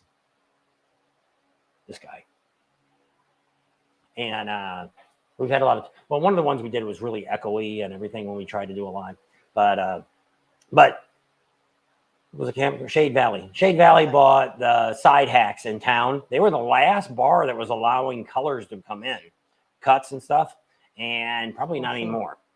So, but somebody said he's a real butt that was on YouTube or Facebook today. So I don't know. We never got to talk to the actual owner. Actually, he's from here and he moved out there now. And but we mainly talked to his nephew or somebody. Ryan. I offered to let him come on live, but they never come on. But we should call them and see what kind of bands they got. How much do those DJI mics cost? $325 on Amazon. I'm assuming DJI is probably going to come out with some new ones soon. Because he couldn't find them on their website. They're not on their website. They're only on DJI's, is only on Amazon. Amazon. You might be able to find them anyplace else, but I've got them in the bucket now to buy them. And In the cart. Yeah. And with The old owner was not good, but the new owner is good. Oh, okay. So we never really knew the old owner. We only talked to the bartender there last year. We never really went into side hacks much. And It was the one time. oh yeah, I went in there one time and ate food. We didn't eat food. Yeah, this place was really nasty, dirty. It was after breakfast run. They had a big buffet, and I guess a ton of people must have came in and ate, and they all left, and there was dirty dishes and flies everywhere, and the food looked not good. And I mean, maybe breakfast had been over a while. I don't know. It just was not appetizing. We even asked for tea, and I don't even know if they had wasn't the no tea. good either. Anyway, but that was our encounter with side hacks. And then we went the next year with Larry. Larry from Bugs Life. Oh yeah, and he got sick. He got food poisoning there. It was like he got up, went to the bathroom, he came back. It went got through up, him really went to quick. the bathroom, came back, and he told his wife, "We got to go now." And it's like, and she did she have bugs in her salad? Yeah. And there are bugs crawling on the leaves. I don't know. So they met the new boss, same as the old. Balls. I don't know what that means. Maybe it's the old boss. Same as the old boss. Mouth. I'm going to have to stop talking. Texting is embarrassing me. Yep. They are remodeling, and it's going to be good. Oh, that's cool. And Now they're the ones that had the wet T-shirts every day at one, wasn't they? I don't know if they're still going to do that. A plague of locusts. See, Mike's on. What did you want to say to Mike? Mike who? Oh, Mike Gillette. Joe. I don't know. I always say his name wrong. Joette. We called Rod and talked to him. They do have at the Buffalo Chip electric and water hookups. There's a glitch with the site. And they said to go on, and if it should be fine, and if it doesn't show any, to call them and let them know. Tuesday. Yes. So they do have spots. Please mention to everyone that they need to agree to the group rules and answer the questions on the Sturgis book. Yes. Yeah. Ryder X is one of our monitors. So he doesn't approve you if you don't answer the comments. See, a lot of times, the ones that always put yes, yes, yes, and hit agree. Those are, if you're going to spend that much, you didn't even read read it if you're going to write it. Most of those I delete too. Now I go a little farther. I click on people's profiles and I look and see if you got motorcycle pictures or what it is. Look at your friends. I get a lot of foreigners, and if they've got no pictures of motorcycles or nothing like that, and you didn't answer the questions, then I boot you. And we had a couple of people. We used to have another monitor, and she quit because people were writing nasty things. Well, to me, if you didn't answer the questions, then you didn't read the rules. Because first of all, we have rules. Like one person did that one day. Somebody was posting, "Oh, we have a photographer that puts stuff over and over and over," and they wrote and said, "You're not following Rule 1 and Rule 4." And Rule 1 was you need to be participate in the conversations if you want to advertise. Well, this guy never wrote anything. Well, then the other day he wrote a comment on somebody's, and I said he's going to have to we need to give away a free photo shoot for him because he's on everybody's Sturgis page. He's from, because I wrote the very first time he did it, I asked him, where are you? He said, well, I'm in Colorado and I come up every year and do these photo sheds. And one of the girls we know, one of our subscribers, actually did photos with her last year. And so we're nice. Yeah. So it'd be great to get some of that on video. Be good for Patreon. And maybe we tell them. You posted on our Facebook page. We want to do a couple photo shoots with you. And so I don't know. I haven't contacted the guy yet, other than asking him that. But he does some really nice photos. And what he does is most of it looks like he's doing a lot of photoshopping. And the pictures are not where they're at. He takes the picture like in front of down on Main Street, and then he takes them, changes the background, and makes you look real good. And because I think they've got a big giant. They're the one that had the picture over. Yeah. So Rowan says he's got a 1952 James Comet to restore. I don't know what a James Comet is. I know what a comet is. Comet car or comet in the sky. So let me look and see what a picture of that looks like. 1952. 1952 James Comet. Car. Oh, I guess it's a motorcycle. Yeah, I figured it'd be a motorcycle. No, that's pretty neat. I think they had some of those at Make 'em auction. Yep. Because I've seen that before. British bike, he said. Yep. Cool. It's pretty neat. There it is. There's one. What color are you going to make it? Are you going to make it red? I think they're all red. I think they're all some sort of. All the pictures here are all some sort of red. From James. They were 98 cc's. Hey, that's a pretty big engine on that little bike. Like to do photo shoots when I was born. Borrow a baby to take to church. It was like you were so ugly you had to put a pork chop around your neck to let the dog play with you. You didn't get hit by the ugly stick. You got hit by the whole damn tree. Whopped. Her friend that was in the convertible the other day. Oh, that was bad. We talked about that in the last live. It was really a homely, ugly woman, or just a weirdo guy. Had a Mo. We seen Mo the other day. Where we were at, we seen Mo from the Three Stooges. He was at a restaurant. Had the haircut and all. I'm like, look over there. That's Mo. It says Mo who? I said the Three Stooges. Oh yeah, it is. Over my shoulder. I'm like, oh, does look like him. Hit every branch on the way down. Yeah. Yeah. But gotta live with what you get. Yeah. No, not nowadays. You can go get it all redone. Yeah, you can. You could look like Kenny Rogers. Did he die? Yes, he did. I thought he did. There was something on Facebook where it says all these, and some of these people, like the Kardashians, I can't even say their name. I don't want to watch them. But a couple $1 million they spent. The youngest one, that's one of the twins, Kylie or whatever the other one is, like $2.5 million. And she's like 20 years old. It's like crazy. I don't know. Ralph said something else. Suck it up. You get what you're born with. You remember the old Carroll Shelby Sunbeam Tiger? Fun car. I had one in 1966. 260 V8 in a small car. Yep. Wow. That's a big engine. I look like Kenny Rogers Roasters. Those are gone. Yeah, don't find any of those anymore. We did see a golf station the other day, but we didn't get off that exit. There was a sign that said golf. Her dad had a golf station back in the 60s. Yep, a golf station and a Texaco station. Yeah. I had a Skelly station. We're gas company people. I was drawn to grease monkeys. Most of the Kardashians' money went to their butts. Well, they said Kim Kardashian even did an x-ray to prove she didn't have butt implants. How would you know? But the other sisters did. You can see implants in an x-ray. Maybe it wasn't her x-ray. Whatever. Maybe she's just got a big butt and she's proud of it. We did hear the butt song the other day. Birth the Butt. It was on XM radio. Anyway, it's nothing to them. It's just like spending $1. I know they probably got gazillions of dollars, whatever. So you just got to stick with what you got looking, because I don't have any money to make it look any better. All right. Now are you done? Nope, got another comment. Ralph's talking again. Tiger was that Maxwell Smart drove. Was it a Tiger? I don't know what he drove. I just know he had a phone shoe, and he had the Dome of Secrecy, whatever that was. Dome of Silence. In 99. Somebody else commented. Middle Tennessee, Concrete. Butt song. It's Birth the Butt and the Butt Sisters. It's from the 70s. It was in the song.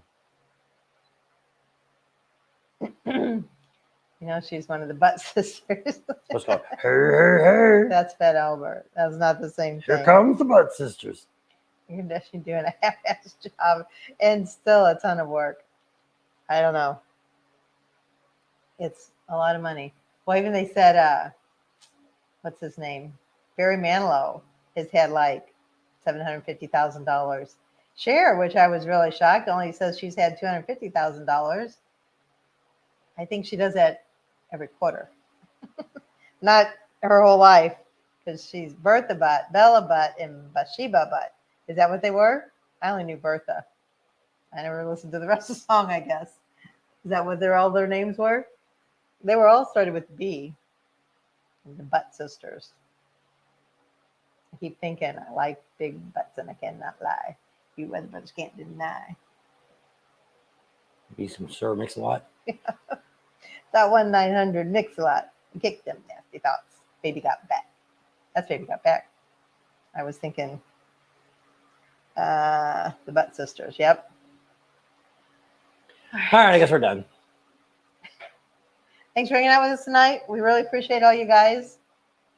And thanks all of you guys that have helped out and done so much for us these last rallies that have gone by and these rallies coming up. All right, we'll see you, Art, in a couple weeks. And when a girl walks in with a little bitty thing and a round thing in your face. Anyway, we'll see y'all later. Thanks a lot. Love y'all. Oh, I want to say thank you to all of those who served in and lost their lives. And thanks you to those families for sacrificing your families on this Memorial Day. Thank you. Enjoyed the chat. Have a good night. Sing it, Tam, Patsy, and Tulin Time. Good night. Love you all. Love you too. Bye. Look, Are we still there? we're still there. Bye. Bye. Bye. Bye.